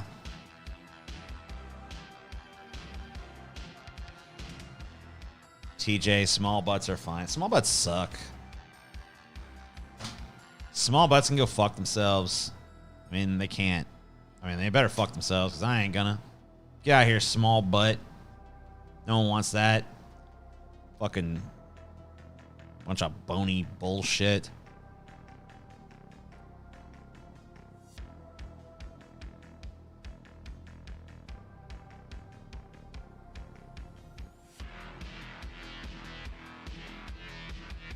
It doesn't even make sense, Louis Vuitton.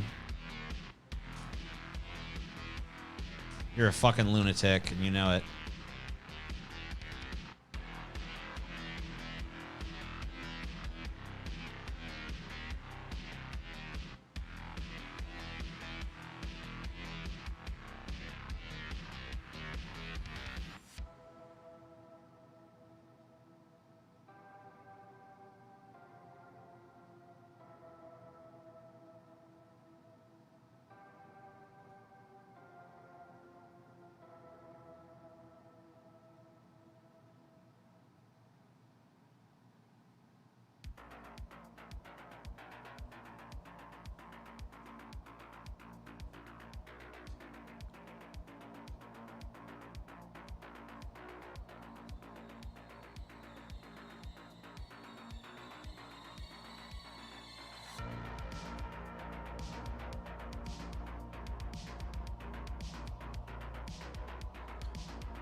Who even understands the world we live in anymore?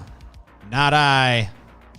Things have grown too confusing, too strange. Who can comprehend the nature of such an existence? Not I. For it's too crazy.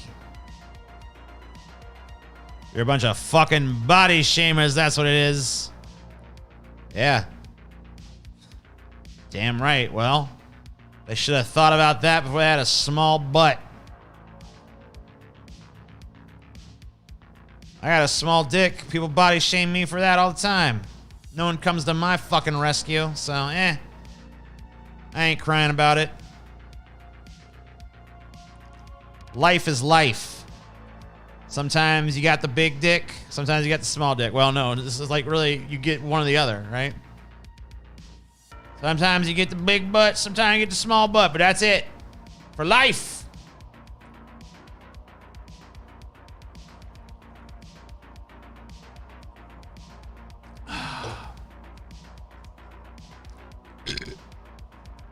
Some people get all the fucking good shit. Some people get none of the good shit. Nothing we can do about it. It's not like the economy or something where we can figure out a more equitable arrangement. As far as like the distribution of like physical attributes, there's only so much can be done. You know, we got some plastic surgery stuff to make a difference a little bit, but I mean, yeah, you have like some control over the size of your ass. You got some control, like you could work out or something. You get some butt surgery, maybe. Brazilian butt lift or whatever the fuck.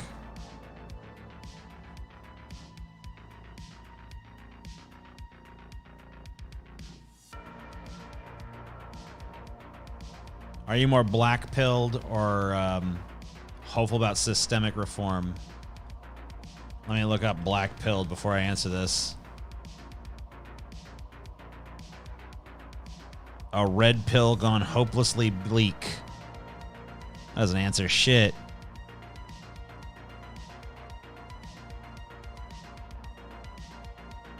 Does this just mean another fucking doomer shit? Doomer term? I don't know. Who cares?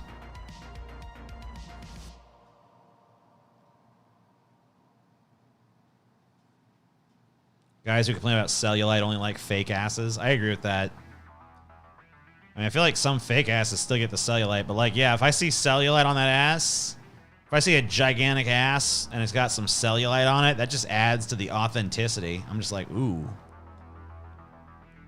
But I understand. There was a time, like when I first started looking at asses and enjoying asses and stuff, when I was like, ugh, cellulite, that's gross. But I ain't there no more. Now that's like, ooh, fun ripples. Black pill is dumber. So it's just dumber shit. I don't know. I'd say I'm like a dumber, but I still think you should like try to fight against.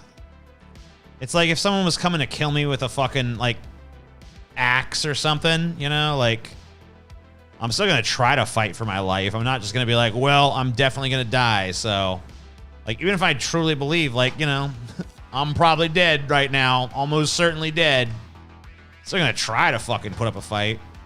I guess I apply that to, like, society as well. You know, might as well go down fucking kicking and screaming, right? Fuck all this dignity shit. I accept my fate, pussy.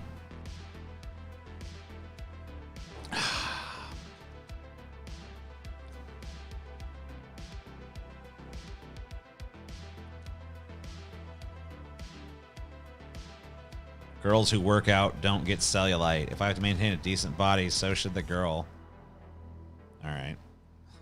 Well, I guess you're free to have your standards of stupid bullshit, but you're a moron and should probably, I don't know, be kicked in the groin several times or something. But hey, you're entitled to your stupid fucking, you got your freedoms, right? Good on you. Who the fuck cares if they work out? The only workout they need is a ride. I love it. Why are my chats not showing? Maybe you're stupid. I mean, I'm seeing them. Some black guys have huge butts. I saw that. Prior to that, you said some other thing. I don't know. I'm seeing it. Let's not pretend Isaac has a decent body. I mean, you're probably right, but like, he could potentially. Maybe Isaac is like some really super physically fit dude. And who are we kidding? Isaac is fucking 600 pounds. Think we are at the beginning of a general strike? No. No, I don't. But hey, you know, I'd love to be surprised.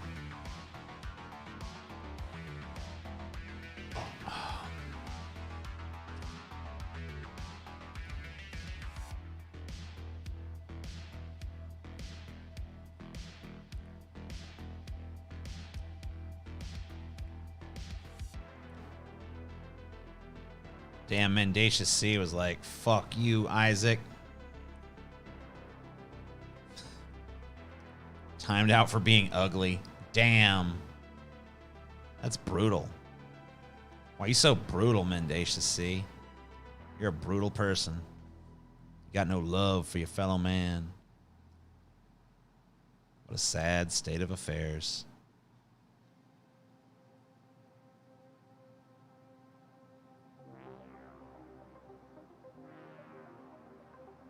Would you go on Jesse Lee Peterson's show? I've been invited, if I'm not mistaken. I'm about 90% sure someone wrote me and was like, I represent Jesse Lee Peterson's show. We'd love you to come on. I was like, no. I don't know. I guess that like my YouTube career would probably be better off if I like said yes to shit like that, but I don't know. It's just not worth it for me. I don't give a fuck. I mean, like, my career is good enough. I guess if I start to, like, wane too much, I'll fucking have to start accepting more shit like that. But, for now, I'm not interested. Amazing. Do you love black people? I mean, I love certain black people. Has JLo's butt gotten better or past its prime? I mean, like, the cool thing about butts is that, like, age doesn't really feel like have as much of an impact on them as it does other parts of the body. And I feel like her butt's still pretty fucking good. Beta. Beta. Beta. If he called me a beta, I'd just challenge him like an arm wrestling match. Be like, let's arm wrestle then. Let's see who's a beta.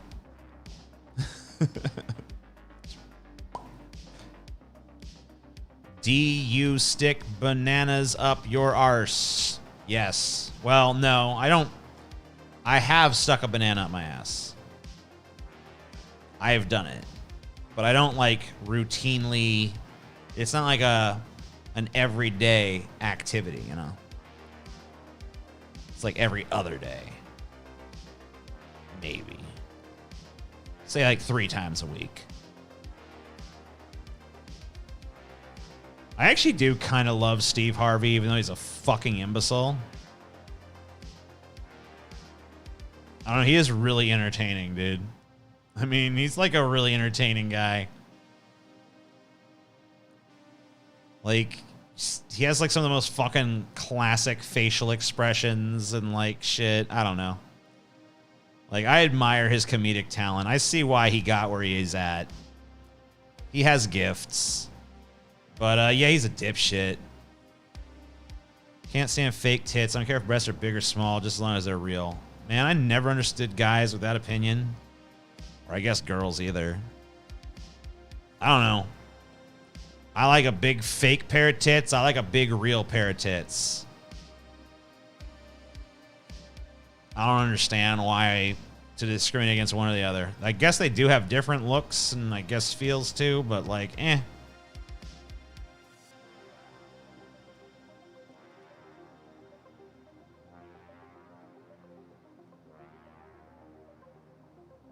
What did Steve Harvey say? He's just like said a bunch of anti-atheist shit in the past about how like I'll just show you. Fuck it. Hold on.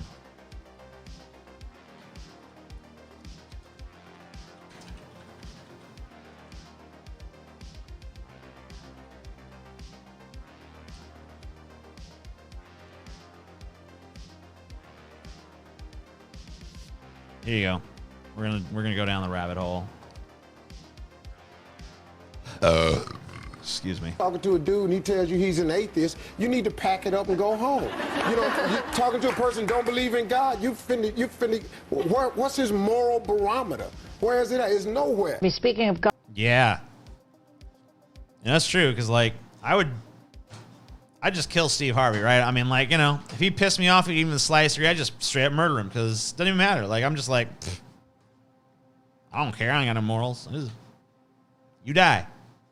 You just dead. That's why, you know, you look at the murder rates among atheists, and it's just like sky high.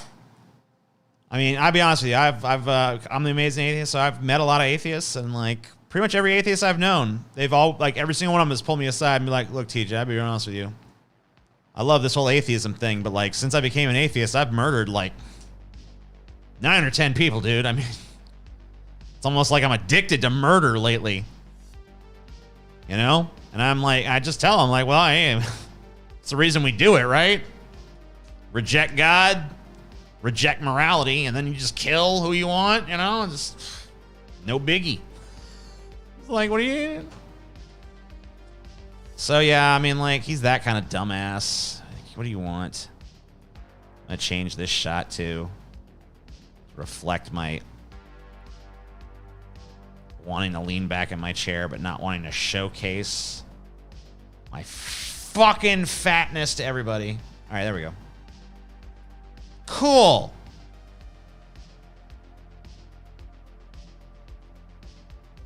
So here's more. God. You say in the book that you wouldn't go out with a woman. I guess a woman should not go out with a man who doesn't believe in God. No, I mean, why would you? Well, do you believe that only people who are religious are ethical and moral? No, I just believe if you don't believe in God, then where's your moral barometer? That's just... What a dipshit, dude. He was literally asked, like, so you feel like they just like don't have any sense of ethics and stuff? Like, no, I don't feel like that. I just feel like, where's your moral barometer? It's like, so you do feel like that, right?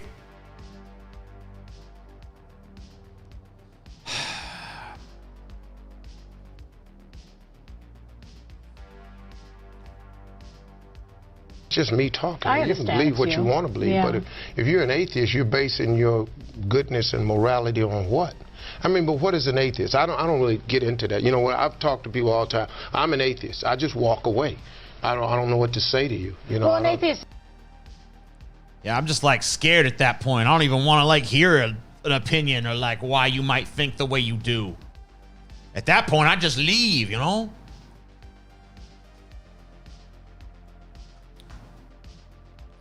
TJ, I DM'd you some very nice J-Lo butt pics on Twitter. You're sweet. You're a sweetheart.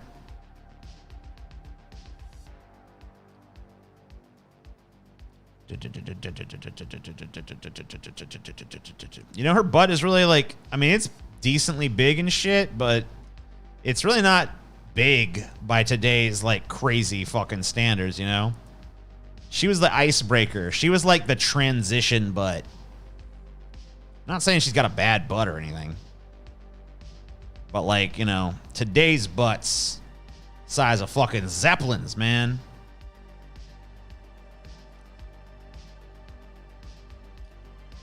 Steve Harvey also had some sexist books. Well, you know, like I said, dude's a dipshit, but I respect his fucking performance skills and stuff. I think he's a funny dude. I think like he's got some great facial expressions. I think he's really fucking good at playing to a crowd. I think he's really good at reading what's going to make people laugh. He's got like a lot of natural, raw comedic talent. But, you know, that doesn't always equal enlightened human being. But hey, you know.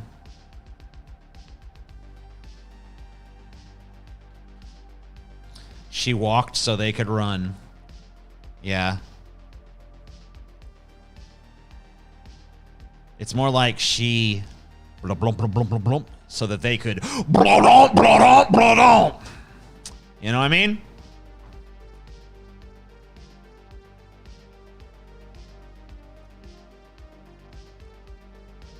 J-Lo's butt isn't that big anymore. My 4'10 girlfriend has a bigger butt. I mean, at 4'10, yeah. I mean, like, a 4'10 girl is gonna have a huge butt. Usually. Because, like, it's all squunched down. It's like a short stack, right?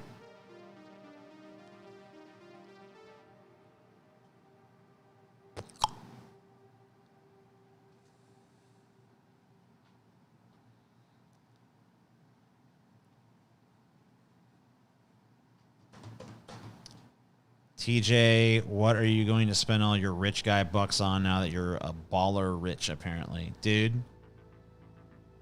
I can't even... It's going to be... The sky is the limit for me, man. I'm going to get like an Olympic-sized swimming pool, right? And I'm going to fill it with liquid gold. And I'm not talking about like melted gold. I'm talking about we're going to fucking figure out a way to get gold into like pure liquid form. You know, if we have to, we'll just put some gold flecks all up in some like water or something. But even if it has to be in like suspended in water or syrup or something, we're gonna make sure it's some real rare shit. You know? And then you gotta hire fucking like the most attractive women in the world to just like lounge by my poolside 24 hours a day. Like in shifts, obviously. Pay them whatever they need to have to do it. They just lounge by it. They go swimming in the pool. They come out. They're all covered in the gold flecks, right? Every day. And that's just one house. You know, and I got all this car shit. People always competing over cars. I'm going to fucking drive around. I'm going to buy an F-35 fucking jet as soon as that shit's finished. As soon as that fucking shit, they finally work all the bugs out, I'm getting me one. I'm just going to tool around in it. I'm just going to drive down the freeway in it. If I get pissed with traffic, I'll take off and fucking fly at supersonic speeds around the world. Here's another thing I'll do with my fucking fuck you money. I'll just walk Times Square, middle of the day. I'll just walk up to a guy, put my hand around his neck and just strangle him to death right there in Times Square with all these witnesses. Then I'll hire a fucking legal team so good I'll just get off. No one will fucking be able to stop me. So fucking rich, so fucking powerful. I meant Velveeta when you said liquid gold. Velveeta? I don't need no Velveeta anymore. I wouldn't even eat anything like Velveeta. I wouldn't have a meal that didn't have less than $10,000 worth of ingredients on the plate.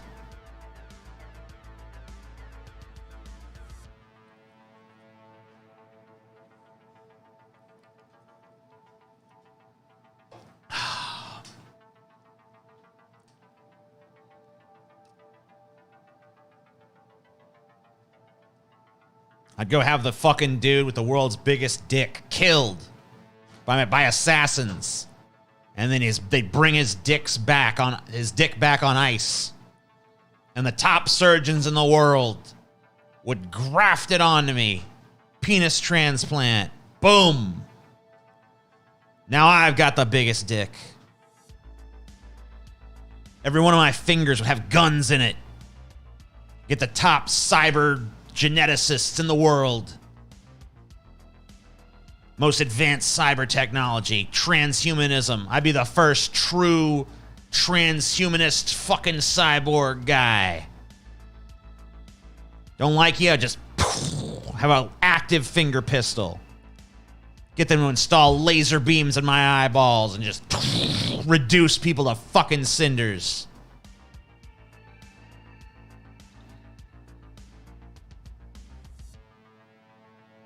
Get a Komodo dragon.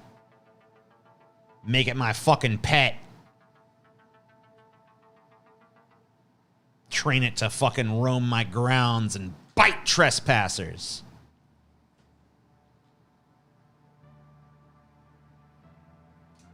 And even then, I would only go through one trillionth of my fortune.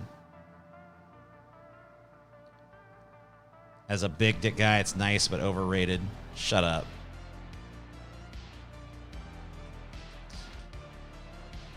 I'm gonna be so fucking cool, guy. And anybody who thinks I'm lame, anybody who thinks I'm cringe or whatever the fuck, I'll scroll through Twitter. If I see anyone talking any shit, coordinates are getting typed into a fucking supercomputer, and a fucking space laser gonna pulverize not only you, but your entire fucking block. Anyone that was even in the vicinity of you, vaporized in a fucking instant.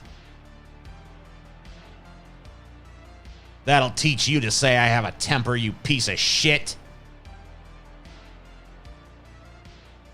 Atomized. And I'd give some money to charity too. I don't want people to.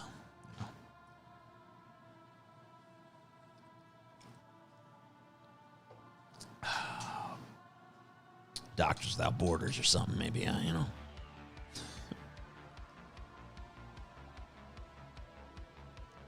Big cock means nothing. Most girls don't notice nor care. Wow. I mean, okay. I want you to do this, okay? I want you to, you have an asshole, right? That's probably the nearest thing you got. All right, so I want you to stick your finger up your ass, and then I want you to shove an eggplant up your ass, and you tell me if you notice the difference. Okay? Little experiment to see if what you just said is true. Oh, feels the same. Can't even tell the difference. Oh, man. Cope. You got some serious goddamn cope going on. They definitely notice what some girls don't like. I mean, well, that's true, right? I mean, there's all, like, your dick can be too big for certain people. Whereas, like, some women, they don't want a fucking dick that big. It's like, that's too much. I don't want to, I'm not looking to try out for the Olympics, okay?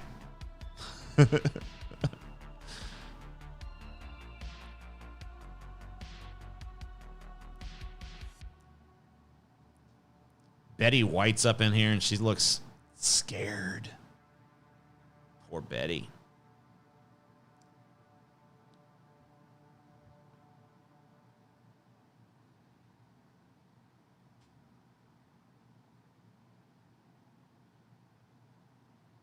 Every chick likes something different. Every chick likes something. Yeah, okay. That's true. But there's like majority opinions on shit, right? Like, most women want like at least a respectably sized cock. Not all. It's most. But like, preference for like penis is like one of many preferences. So you shouldn't get too hung up on just that one attribute. But don't kid yourself either. Here's some more to add to the pile. I mean, just drive it around back. Here's $2 fart knocker. I mean, if you wish.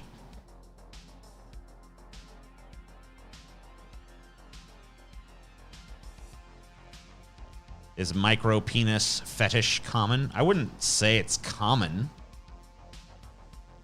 I mean, like, micro penis is like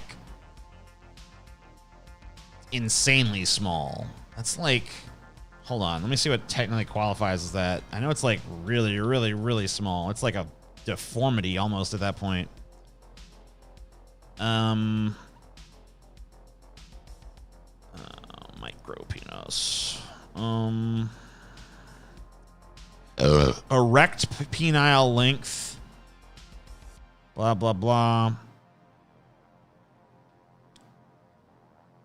So basically, if your erect penis is smaller than 2.3, I'm sorry.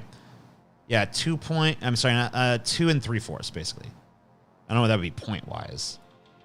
2.75, I guess. Right. So basically like that. Around about there. Erect.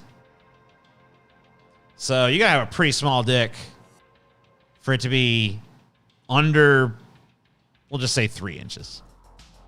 If you're under 3 inches hard, I mean, you know, yeah, that's micro. Unusually small penis.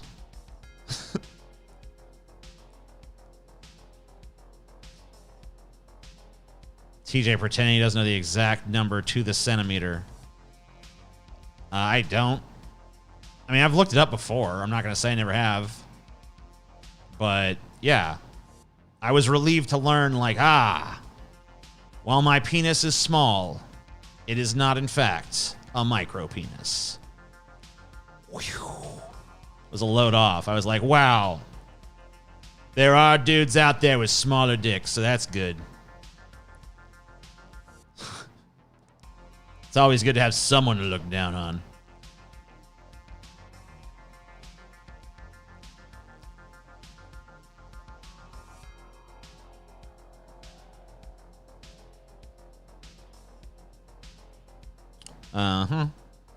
What's this? What's happening here? People are fighting in the chat or something. Is it weird to have a 3-inch flaccid but 6.5 erect? I mean, not really. Look, I have literally seen dudes, because I'll look at a lot of like dicks and stuff. So I've seen dudes that will start off. It's like almost like a magic trick, because they'll start off with a dick that's like soft. It's like, okay, they just got like a little tiny, little dick, whatever. And then they get erect, and it's like, boom, boom, boom, boom, boom, boom, boom, boom, boom, boom, boom, boom. It's like, oh my God, it's never gonna stop.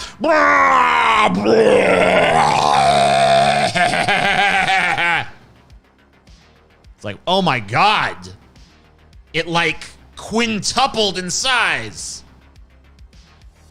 It's like, oh my God, that's insane. Super grower. And then you got dudes. Look at that big old, oh man, fucking look at that big old swinging dick. Wow, I wonder how big it is. It's hard. And it gets no bigger. It's just like, boop. It's like, oh, okay. And then there's dudes that's like, you know, in between. Like their dick's reasonably big, soft, and then it's a little bigger hard, but not like insanely bigger. And then every other fucking combination you can come up with. Small, stay small. Big, stay big. Small, get big. I guess there's not big, get small. That'd be weird. Got like a 12-inch floppy dick, and then he gets hard, and it's like 3 inches. Turns into a micro penis. Like, what's happening?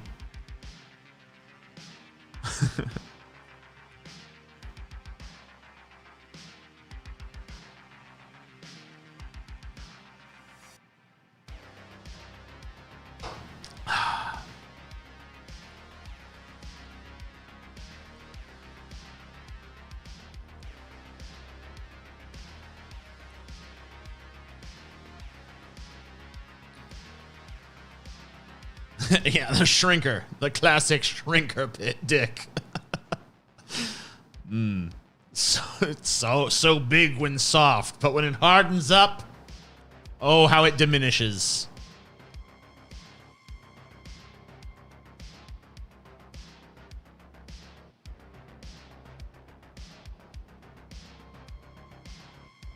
I don't think anyone has a static, flaccid size. A lot of variables exist that affect it. That could be true.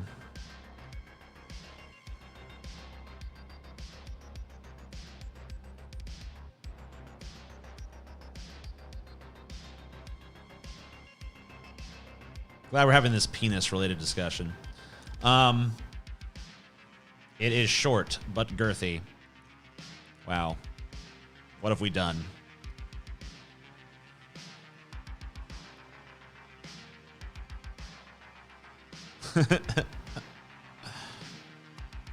Baby, you're making me so small. Oh, it's shrunken away to almost nothing. I'm so aroused. Shrinkers, dude.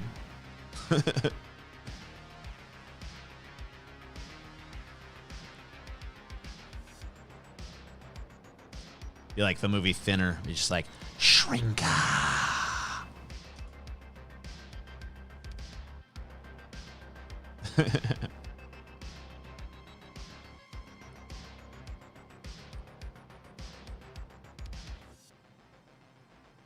You didn't see no Russian guy with no 20-incher. That's not even a fucking thing.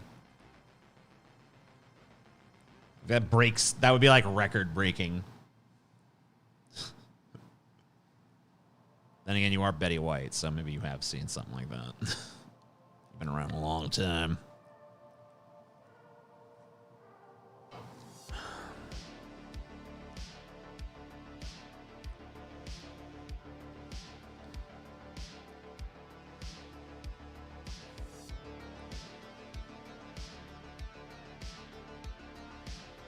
Just finished my last band of hope. You turning off the stream once that Australian guy with the accent tried saying masturbation was fucking hilarious. That wasn't. I did not turn off the stream. It literally, my internet went down and was down for like 2 hours after that.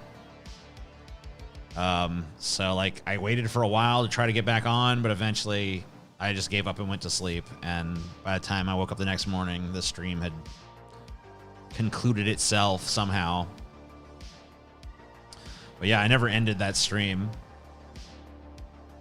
I wanted to go on for like another hour or two. Just keep talking to people for at least as long as people were willing to get on there and talk to me. But,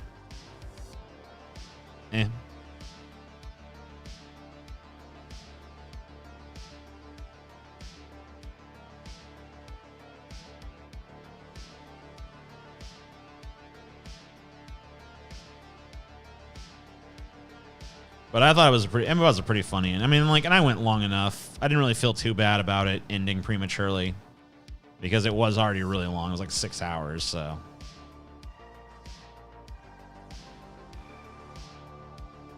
I feel like that's a pretty adequate amount of time.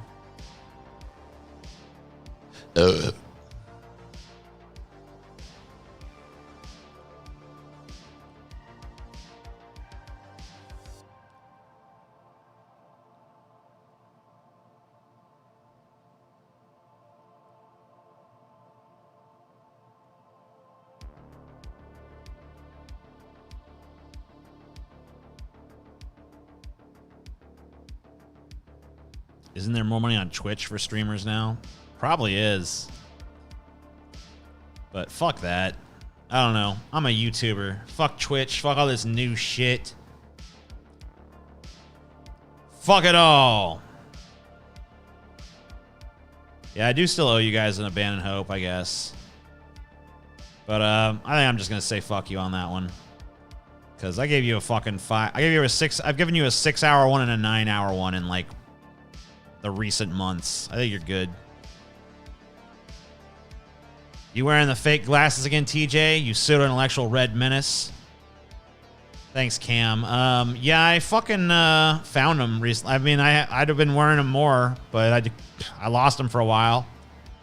I recently found them again, and I was like, oh, sweet, my fake fucking glasses. And so I got them back.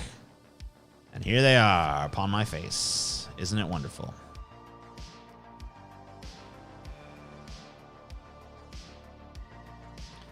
Anyone ever at me about the revolution? You know, I wanted to make a point. No one's willing to fucking have the revolution. Everyone's going to talk about, oh, we need a fucking revolution. You call for it. I was willing to fucking be the first one. I was willing to be the fucking revolution starter. I was willing to be like, yeah, all right, guys, revolution. Come on, let's do it. Everyone's like, I was just joking anyway. I'll just ignore it. Pussies. I was willing to do it. But whatever. TJ Hot Tub Stream. You don't know what you're talking about. All right, cool. Good.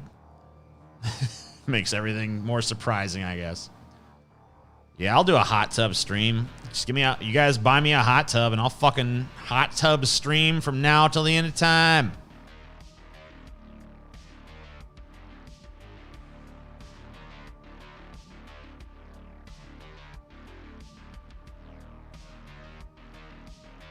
Yeah, that Hollywood strike could be cool.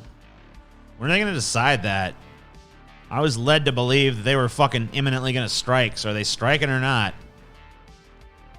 When are we going to know? So many things I'm just waiting on right now. Infrastructure bill. Strike.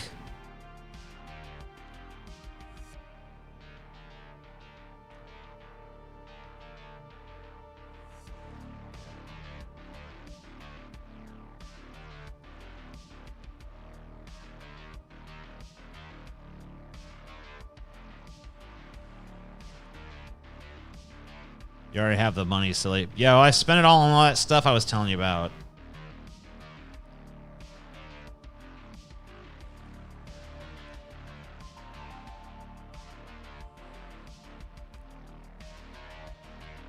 Oh, shit, really? So the gears are in motion?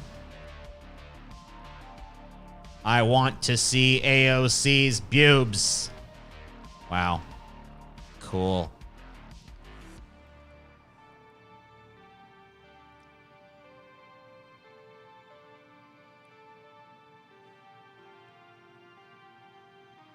Speaking of a Hollywood strike, they're making a Stargate episode written by an AI. Wait, they're still making Stargate?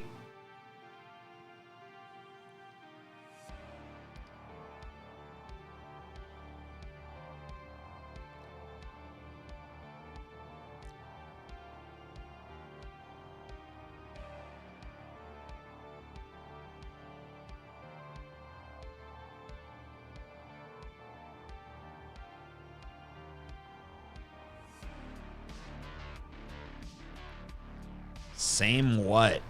What are you even saying same to?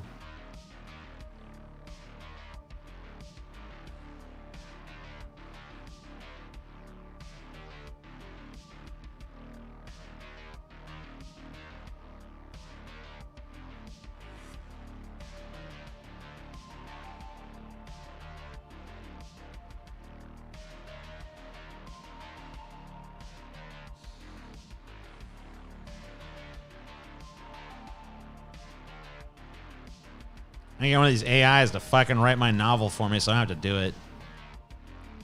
Hey, AI, here's like the basic story. Like, make it really cool and good and stuff. And the AI's, and it's done. And I'm like, wow, cool. The debut novel from TJ. Ghost written by AI. I want AOC to show me some more HDR 1000 monitors. What?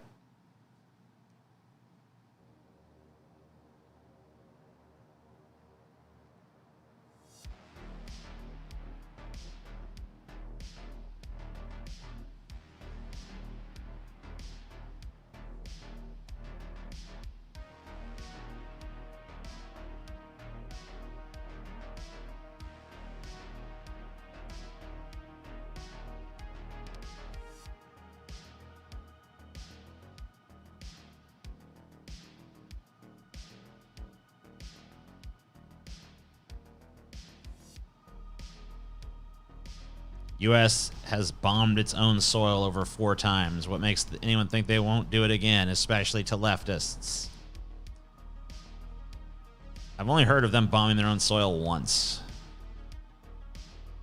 But I'm sure I'm... Maybe this could be an episode of DFF. Every time we've bombed our own soil. I am assuming you mean like other than like tests and shit, because...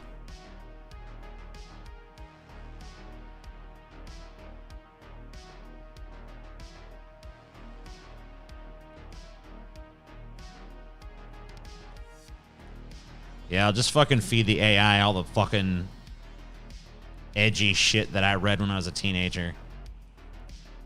Just like, here you go. I want you to combine like Nietzsche and like Stephen King and stuff. And like some space stuff. Do like Star Trek kind of things as well. And like... needs to have like a bunch of titties in it, like a bunch of big titties, and like lots of space battles, and yeah, that's gonna be cool. And the AI goes like, ugh, quite pedestrian. Very well. Your novel is complete. Sweet. That was hard.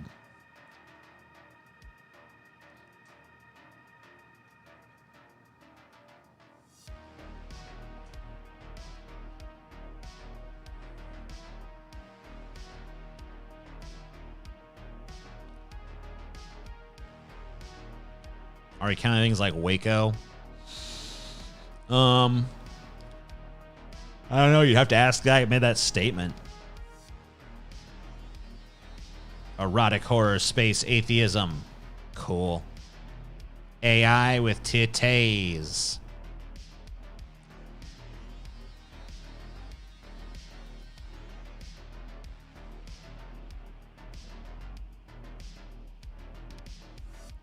One in 1985, one in Tulsa, one on union workers, another one I'm blanking on, but finding the info is hard. Damn.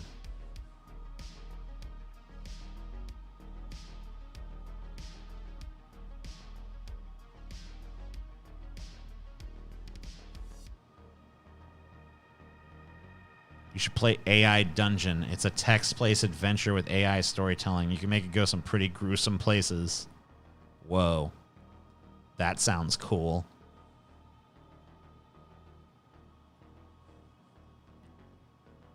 I'll check it out sometime.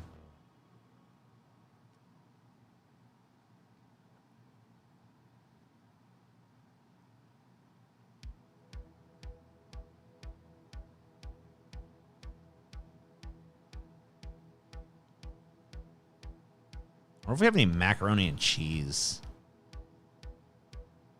That'd be so fucking good right now. The biggest problem with political nihilism pill, in my opinion, is that ultimately it becomes a self-fulfilling prophecy where you sit on the sidelines and you wait to say, I told you so. Who said this?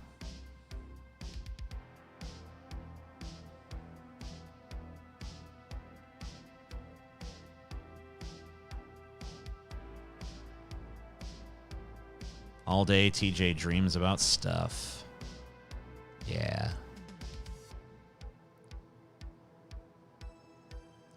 Mac and cheese. I don't like Velveeta. That shit tastes like rubber.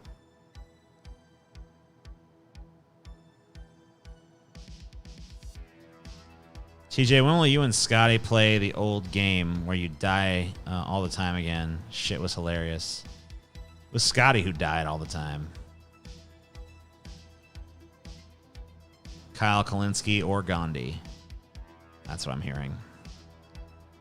Gandhi Kalinske.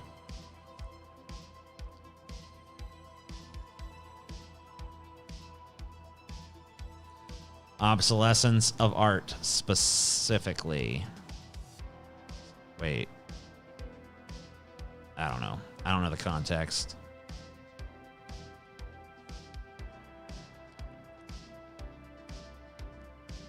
Dude, I hope there is some Kraft macaroni and fucking cheese, bro. All right. I'm gonna do this shit. I want you guys just while I'm we're gonna talk about. Shut up, TJ. I'll give you. You can talk in a second. I want you motherfuckers to see how presciently correct I was about fucking Tulsi Gabbard all the way back in fucking September 3rd, 2019. Look how I'm right, fucking assholes.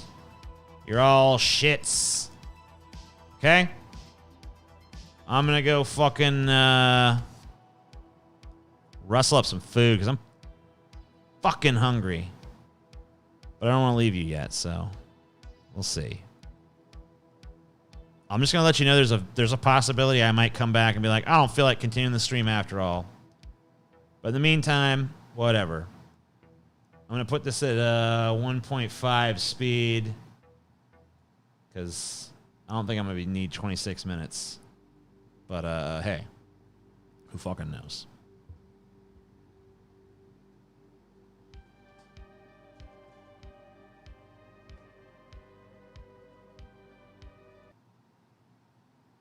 About Tulsi Gabbard, and we're going to be critical of Tulsi. I know this is unfathomable to many of you diehard Tulsi fans, but I'm asking you to listen with an open mind. I'm asking you to undo the reflexive downvote you've already given this video, and just watch to the end before you slap a downvote on my ass, you know? I know I'm asking a lot because this video is long, but I think that by the end of it, you're going to feel like I've been exceedingly fair, and not nearly so abrasive as you might have thought. But first, I want to tell you all about my sponsor. Two brothers who are longtime fans of mine have created a full-fledged tabletop fantasy card game that looks fucking awesome. It's called War Rift, and it really brings a lot of fresh mechanics to the genre. They got a special deal going on right now on their Kickstarter page where you can get one entire game of War Rift with all unlocked stretch goals at a remarkably low price. Right now, their project has over 100 backers and is less than $2,000 away from its goal. So if you're a fan of deck-building games or of the fantasy genre, or you're just curious about the game, please consider supporting this project. There's not a lot of time left, so check out the links below and join the fucking war. The first link is to their Kickstarter. That's for if you've already made up your mind to support them. The other link is to their website. That's if your curiosity is piqued, but you're not exactly sure yet. You want to know more about the project. I can tell you right now, you'll definitely be impressed by what you find there, and I want to thank War Rift for supporting this channel. Honestly, I feel kind of bad for my sponsors, because I know this isn't going to be a popular video. This is going to be one that pisses a lot of people off, even if I try to not make it that, even if I try to be real nice. So I recently stated on Twitter that I'm none too keen on this Tulsi Gabbard character everyone's been salivating over lately. Got a huge backlash. I got called ugly, you know, I got the banana card played a few times. I got called an incel, weird. I got called a DNC stooge, all right. I got called a communist, what? I got some dude that was like saying like, you support Bernie and Bernie's a communist. Meanwhile, Tulsi Gabbard, who he's defending, has pretty much all the same policies as Bernie, so how does she avoid being a communist? Anyway, because I'm an idiot, I'm gonna double down, of course. I want more barely comprehensible people shouting invectives at me, because without the hatred of idiots, what truly do I have to fuel me through yet another dark and lonely day? So what's wrong with Tulsi Gabbard? Here's my list, which I'm arranging from least important to most important, according to, me. 1, some people only like her because she's hot. Now on Twitter, I was being an asshole. Shocking, I know. And I said something like, Tulsi should get into porn because 90% of her supporters just want to plow her. Now, this is what got the YouTuber Nico House mad at me. This is what got Shoe on Head mad. This is what got Chris Raygun mad. I don't know. All kinds of people got mad. I got called a misogynist. I got called ugly, both of which are fair criticisms. I mean, you know, I'm an ugly misogynist. It's true. I can live with that. But, dude, come on. Come on. There's lots of boned-up dudes out there that really do only support Tulsi because they daydream of turning her name backwards and unlocking Tulsi's alter ego, I Slut. Which, yes, that would be a way better movie than iRobot, but that's neither here nor there nor anywhere.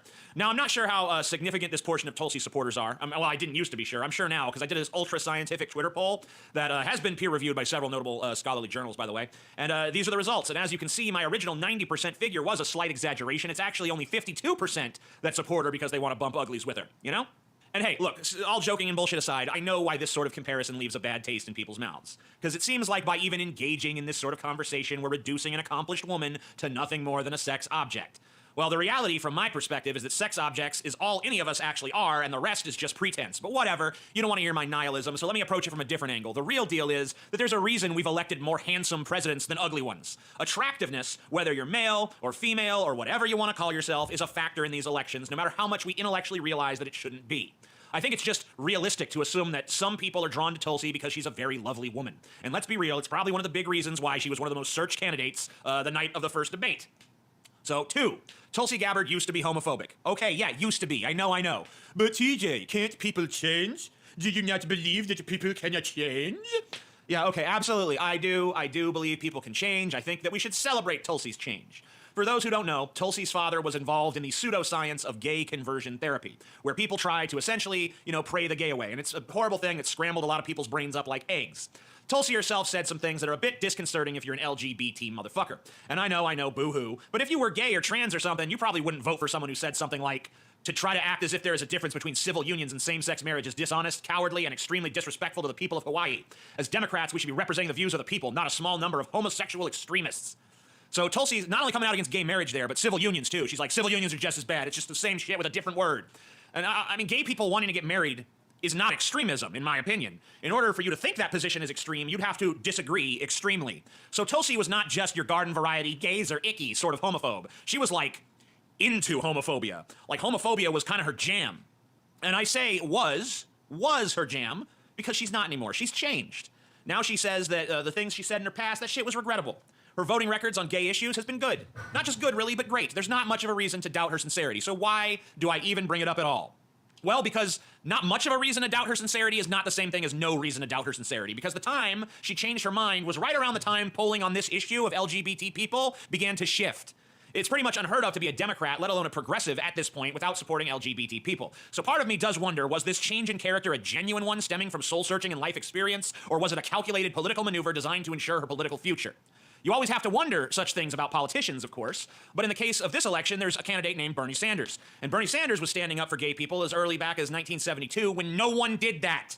I mean, if you're a person who really finds LGBT rights to be an important issue, and it is to millions of people, then who are you going to give the win on this issue? The guy who not only fought, but fought vociferously for LGBT rights for nearly 50 years? Or the woman who used to hate gay people with a passion, but then suddenly didn't anymore, right around the time gay rights became popular among the Democrat tribe, of which she is a member? You know what's interesting? I made this same argument back in, 2015, 2016 about Hillary Clinton. You know how many people gave me shit for it then? Not zero, but not too many. I have a feeling a lot of people are going to criticize this argument this time around. I think they should seriously examine their reasons for doing so.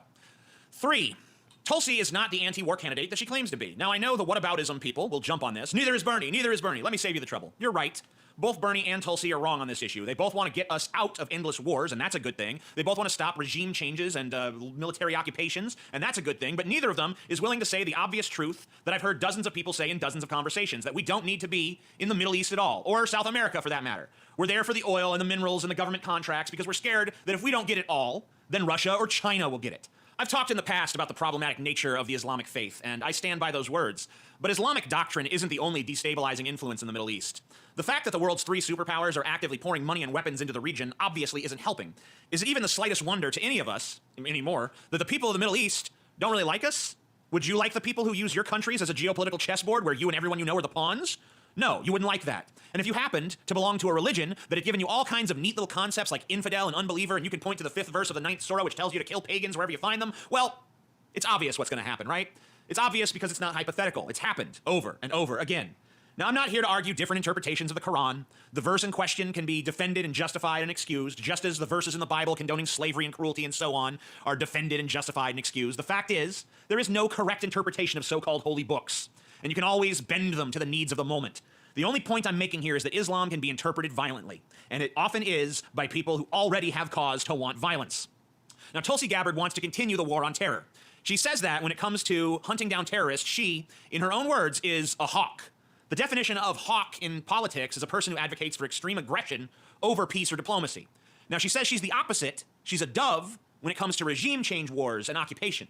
She's gone on to say that she favors quick surgical strikes, limited usage of drones. You know, she told The Intercept in 2018, with these terror cells, for example, yes, I still believe that the right approach to take is these quick strike forces, surgical strikes, in and out very quickly, no long-term deployment, no long-term occupation, to get rid of the threat that exists and then get out, and the very limited use of drones in those situations where our military is not able to get in without creating an unacceptable level of risk.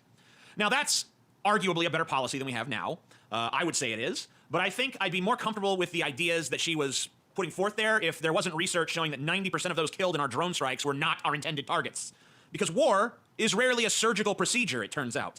For a candidate who has framed herself first and foremost as the anti-war candidate, she doesn't seem that anti-war. She seems like she favors a more efficient, less expensive waging of those wars. You know, instead of America setting up shop in your country and installing a puppet dictator, we just send robots over to bomb anyone we don't like. Much cheaper and more efficient, sure. It's probably even a better foreign policy, but it's not an anti-war policy. It sounds like we're still going to be on a wild goose chase with the concept, and that's what it is, a concept of terrorism, which will never be eradicated. So it's actually just a new form of perpetual war, where we don't have to risk as much, where we don't have to spend as much, at least not on the war itself. But we won't really stop meddling in the affairs of the globe and acting like the world police. We'll just be doing it with more deadly precision and less nation building. Tulsi is essentially saying, we're not good at rebuilding what we destroy, so let's just skip that part. Let's just destroy the shit that pisses us off and leave someone else to figure out what to do with the smoldering rubble. All right, I'm getting a bit hyperbolic, I admit that. And remember, like I said at the beginning, Bernie isn't too much better on this. His rhetoric is somewhat similar. Now, he's probably never called himself a hawk, but that's sort of a superficial distinction at this point. Like it or not, this position of limited drone strikes, and, you know, we're not going to stay there, but we're going to go there if we need to, you know, that's what passes for anti-war among American politicians. So personally, what I'd like to see a candidate say, unflinchingly, is that they believe in the ideal of peace. I know that this is going to be getting made fun of because it comes from a cheesy TV show, but I think we should institute something similar to the Prime Directive from Star Trek. If another society wants our help, we give it to whatever extent is appropriate. If they tell us to fuck off and they tell us they don't want to be friends, let's leave them alone. Such a simple and beautiful idea. Yet I feel the resistance, even just recording this. In this country of perpetual war, the very notion of peace seems like some sort of naive pipe dream. But I assure you it's not. America could actually be a peaceful nation on the global stage. The only thing making it impossible is people who think it's impossible. And that's why not even one major candidate represents that point of view. And whether you agree with that point of view or not, I think it deserves representation. I think that if we're going to have candidates that support perpetual war, we should have candidates that support peace. So quickly, let me make it clear about my belief about the military. I think it has a valid function. I'm not a total pacifist. I think it should be used defensively for the protection of our country. The same way you might use a weapon to defend yourself from an attack or a home invasion. There's a big difference, though, between prowling the streets like a vigilante, looking for criminals to beat up, and defending yourself from a criminal's attack. The same difference can be applied at the macro level when we look at nations. 4. Tulsi Gabbard supporters seem to have an almost cultish devotion to her, and are willing to look the other way or go into hyper-defensive mode as soon as she's attacked or criticized. Now, many politicians inspire this cult of personality response. But, for instance, I support Bernie Sanders, yet I can criticize him. I just did on foreign policy. I also criticize his unwillingness to attack the DNC as robustly as he should have, and his endorsement, his disgusting endorsement, of Hillary Clinton. I criticize his stated position that he will once again support whoever the Democratic nominee is against Donald Trump. I frankly do not think someone like Joe Biden deserves Bernie's endorsement or anyone's support. Yet Bernie has said that if Biden is the nominee, Bernie will support him. And that means that the $27 a month that I have contributed to the Sanders campaign might be spent in pursuit of electing someone I despise, like Joe Biden or, Lord forbid, Kamala Harris. Now, a lot of what I've put forth against Tulsi has been nitpicky, okay? I admit that. Because the truth is, she's not that horrible of a candidate.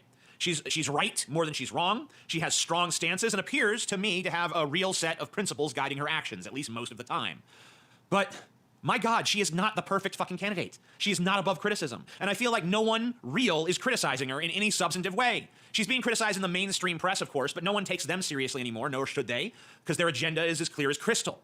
And it's not a progressive agenda. It's a corporatist agenda. It's a Bill Clinton-style 90s Democrat agenda that went out of vogue 20 fucking years ago, yet still clings on to power like a turd that refuses to vacate your asshole no matter how much you shimmy and shake and go, come on, turd, fall off my ass already. Corporatist Democrats are like the turd that won't stop clinging to America's ass. The sooner we drop it in the fucking bowl and flush it down, the better off we'll all be. Now, I think the fact that so much of the criticism of Tulsi has come from the mainstream press is why her fans are so super defensive of her, to the point of feeling like they need to make believe that she is without issue. But that's just not true. And in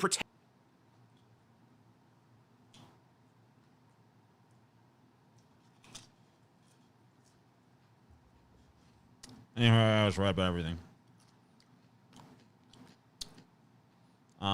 Yeah, Chelsea took over the process of cooking those macaroni and cheese shit, so now I'm freed up to come back. So, amen.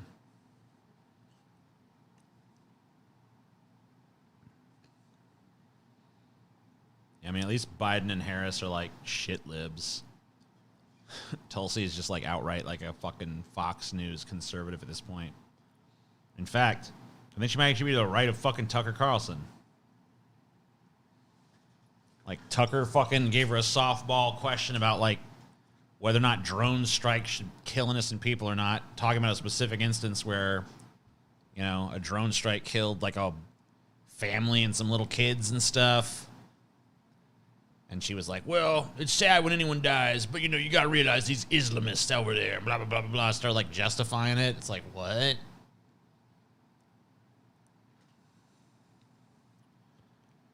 We all thought Tulsi actually believed in what she said. Well, I mean, you didn't listen very carefully to what she said, because she's literally always been, like, drone strikes. Drone strikes, drone strikes. We need to do more drone strikes. Less boots on the ground, more drone strikes. Like, that's literally always, that's been her philosophy since, like, the start. So, I don't know.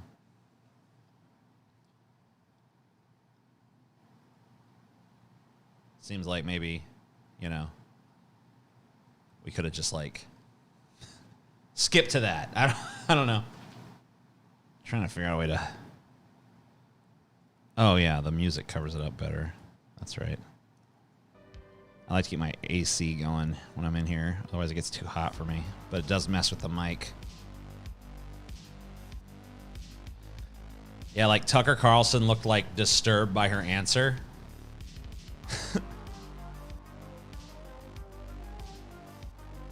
Yeah, she's super right-wing. And, you know, like, it's become pretty obvious to me after watching Renegade Cuts video, and I only watched that, like, a few months after I'd made mine. It became pretty obvious to me that her main thing is that she just, like, hates Islam. She's just, like, super anti-Islam. But she doesn't want, you know, she's also very pro-troop. So this is like a super jingoistic and xenophobic philosophy that somehow she duped a bunch of idiots into believing was left-wing.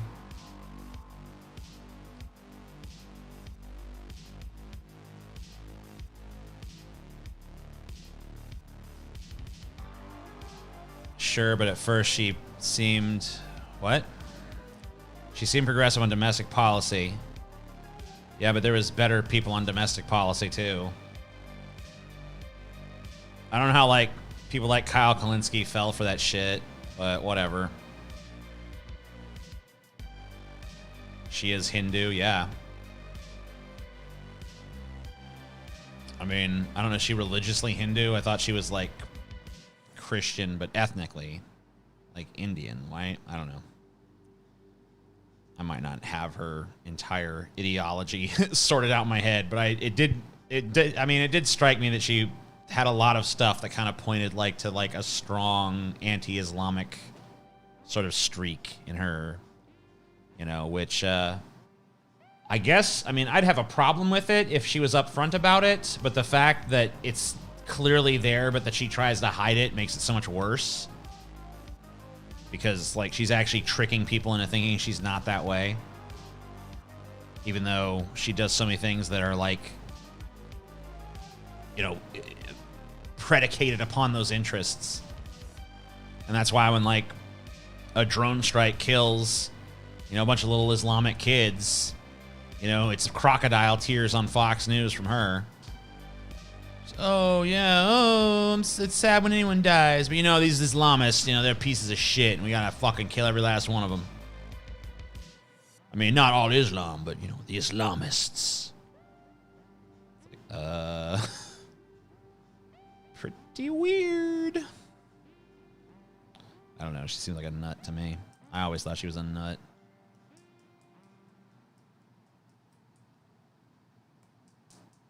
Where's Galen? I assume Galen is at Galen's house.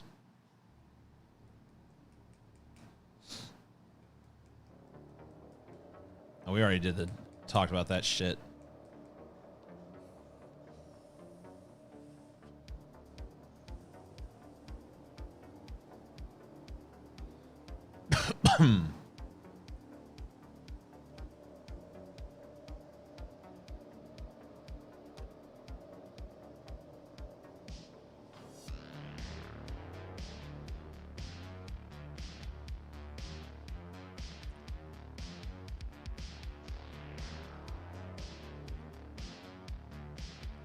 We just know that a huge amount of our drone strikes result in unintended casualties.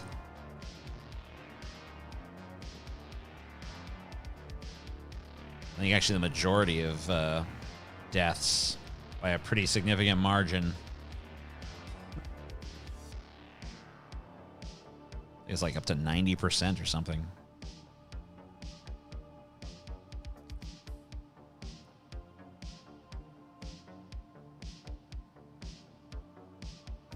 Yeah, I think things are finally starting to kind of return back to normal after the storm.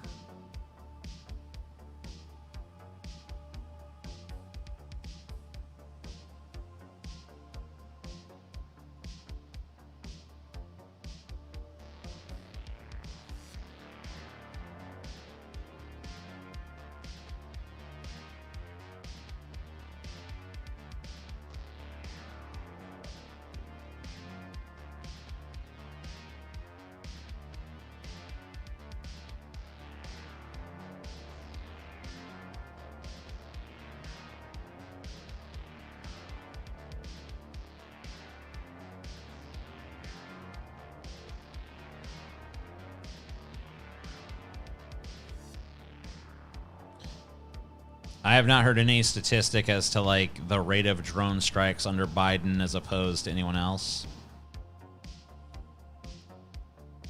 Clearly he hasn't stopped them. I don't really have a problem with a drone strike against a confirmed target with like credible sort of intel about, wow, they're about to fucking engage in some real serious shit. But it's like, it seems like the standard for choosing a drone target is just like, yeah, I heard somewhere in, we heard a rumor that, you know, this guy might be stockpiling weapons or something. We should probably just drone strike, just kill him and be safe, you know? It's like, no. It's gotta be a little stronger than that, man.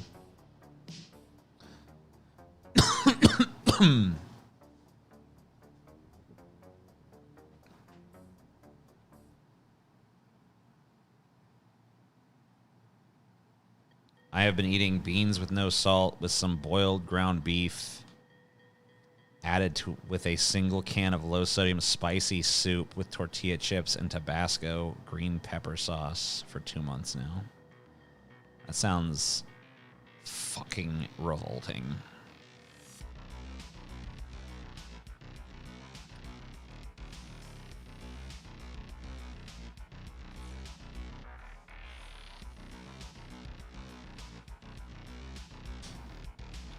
Drone him. Source. Trust me, bro. Yeah, I mean, I would say that if we use the technology far more judiciously, I could see getting behind it in specific instances. But, yeah, I think it's like insanely, massively overused. Very few instances where it's like you have the criteria to use it.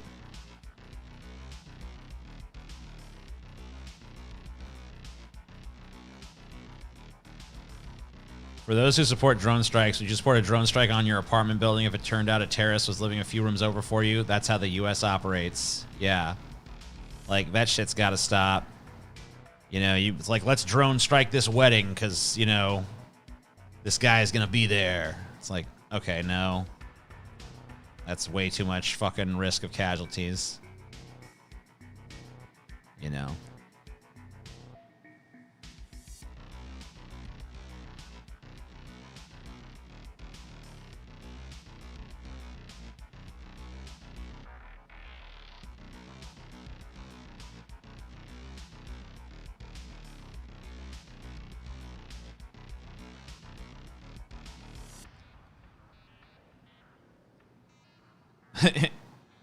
I think these people who followed Kristen Cinema into the bathroom. Fuck all this cross the line shit. How come they crossed the line when they follow her into the bathroom, but she didn't cross the line when she, like, lied about her core values to the people who voted for her? Like, there's literally evidence that her constituency is, like, disgusted by the way she's acting on this issue. Like, she's literally not representing the people who fucking voted for her. and she's not acting in accordance with the principles she claimed to have when she ran for office, and somehow that's all okay, but following her around and being like, you're a stupid bitch, asking her tough questions, that goes too far. It's not like they fucking follow her into the stall. You're a public figure, and, you know, you're open to fucking scrutiny when you fucking hold up fucking legislation for the entire country at odds with your own constituency, at odds with the principles you espoused when they voted for you. I don't know. Seems to me like pretty fucking fair treatment for someone like doing that.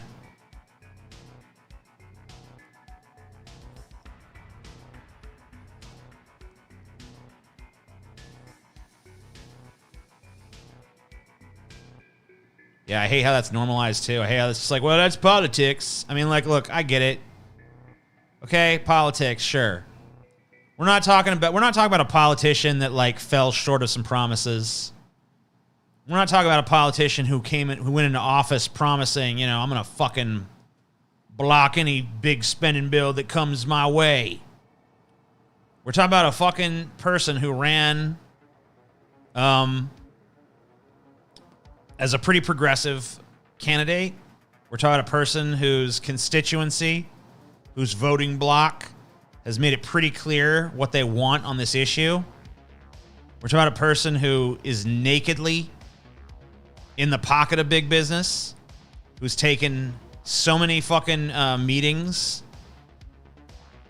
Like, she's attended so many $5,000 plate dinners. She's fucking met with donors. She literally, like a few days ago,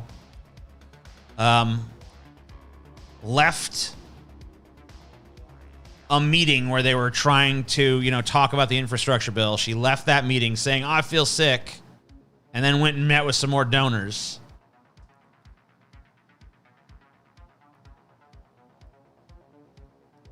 Fuck her. I don't feel a goddamn ounce of sympathy for her. They followed me in the bathroom. I was scared. Shut up. You wouldn't be getting this treatment if you weren't being a piece of shit right now. You're an elected fucking official.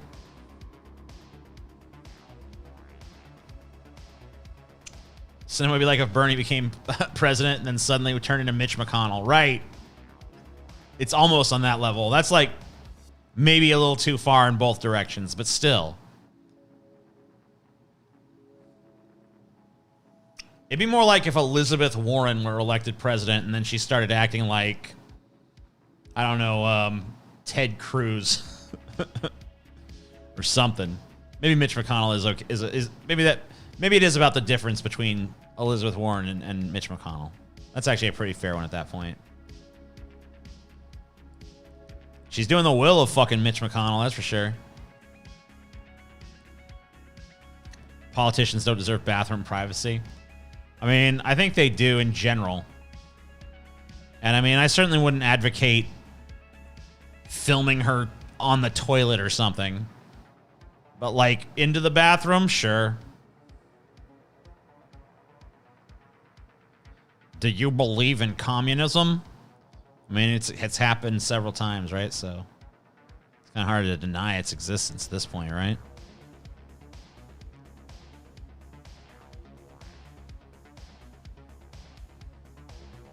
Who has been harassed in the bathroom? Kristen Cinema. Did YouTube censor what I said about Mike Preisner? Who are you? I want to see Mike Preisner ambush Bush Jr. in the bathroom. I mean, I see it.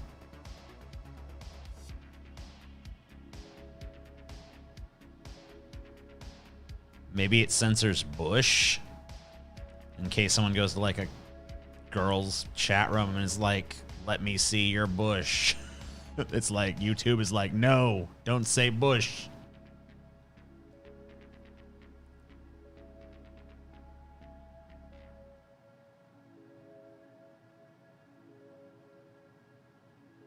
I really don't know my PC specs offhand. Is there like a way I could check it? I could look.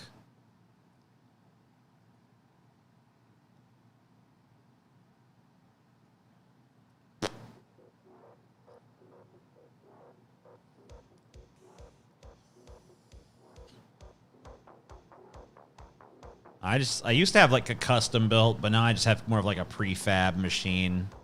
Way smaller.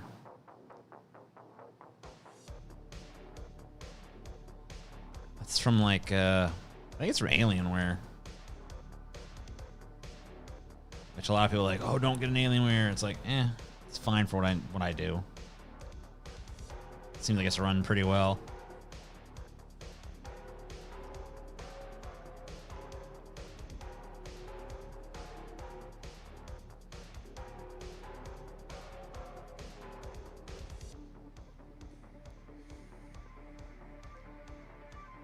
DX Diag. Everyone's saying that's gonna work.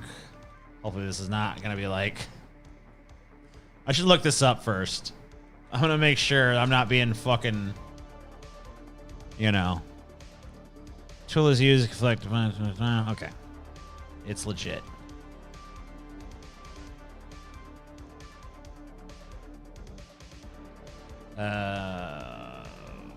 Okay.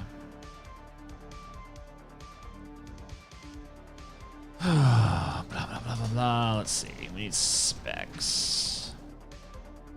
Hey, baby. You don't even know that. Yeah.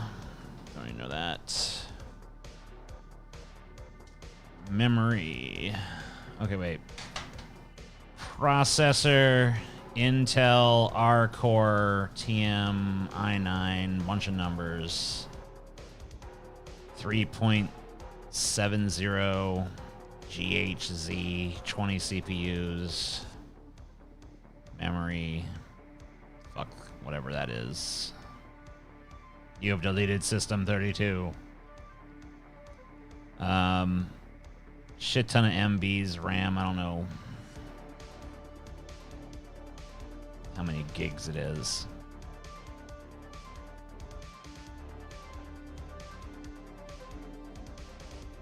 Graphics card. Hold on. NVIDIA GeForce RTX 2080 Ti. Yep.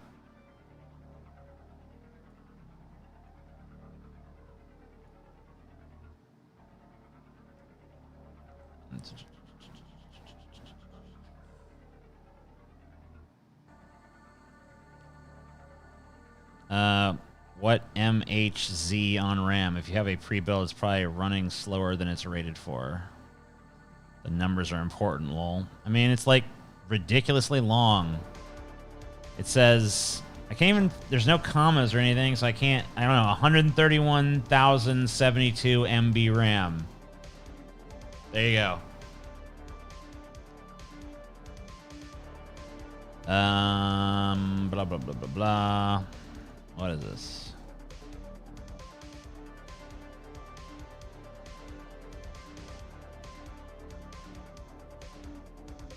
Looks like, yeah.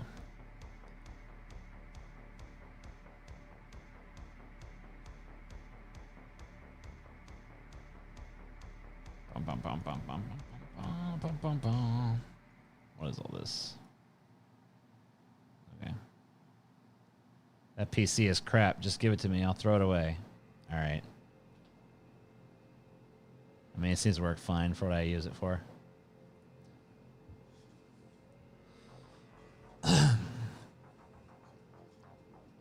Hey, my mac and cheese is here.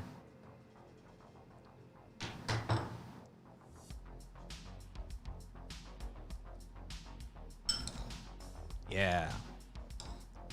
It's mac. It's cheese.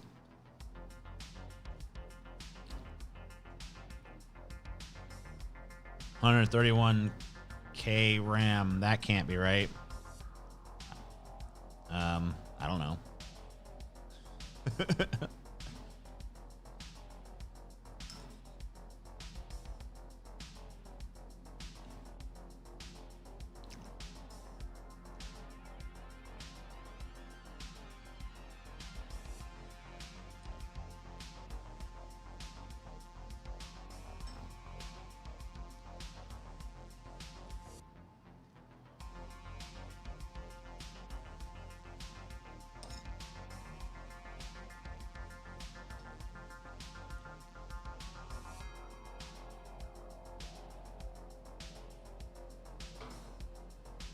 It wasn't from the microwave. It's like a, making a pot. You boil, I mean, it's like just a box of Kraft mac and cheese, but it's not like the microwave one.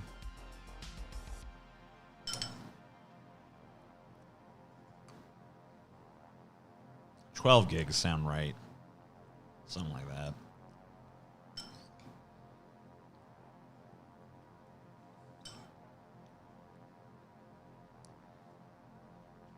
You guys have a Dune video pending? How you guys seen the movie yet? We haven't.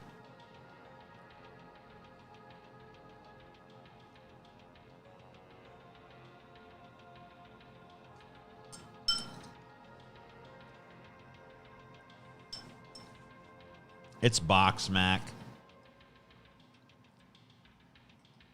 I'm actually pretty good. I actually like Frozen, but Chelsea doesn't like it, so we don't really get that one.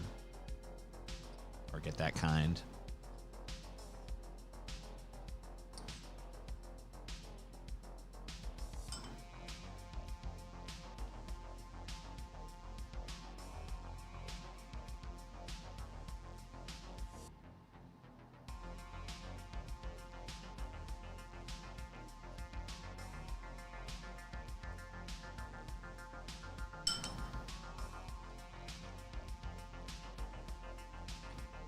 You think the new Halloween will be good? I mean,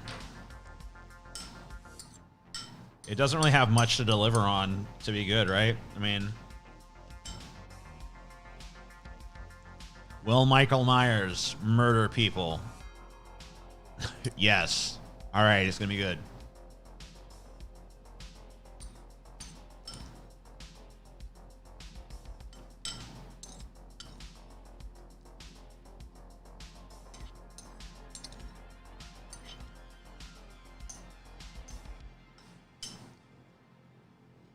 It kind of seems like we're done with all this, like,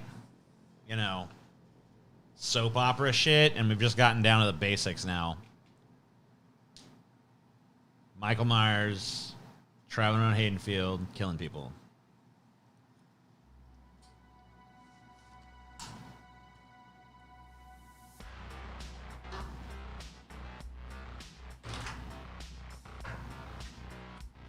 No more Laurie Strode as your sister, whatever the fuck bullshit.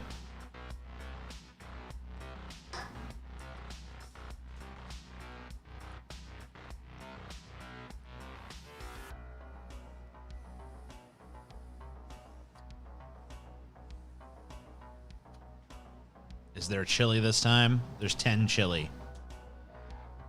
There's 150 chili, dude. I mean, like, I'm in awe of how much chili. It's like, holy shit. How do we even, like, comprehend the amount of chili that's happening now?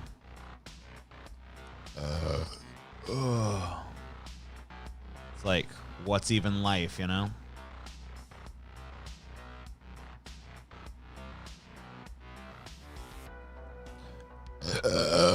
Oh, man. Oh, man.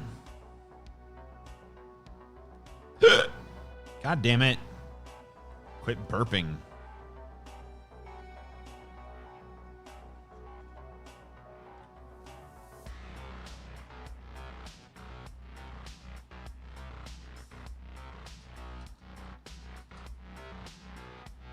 All right.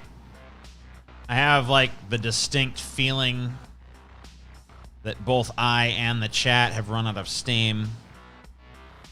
So, I'm going to wrap it up. Thank you guys for joining me on this little stream here. And, you know, hear about the Pandora Papers? Yeah, I did.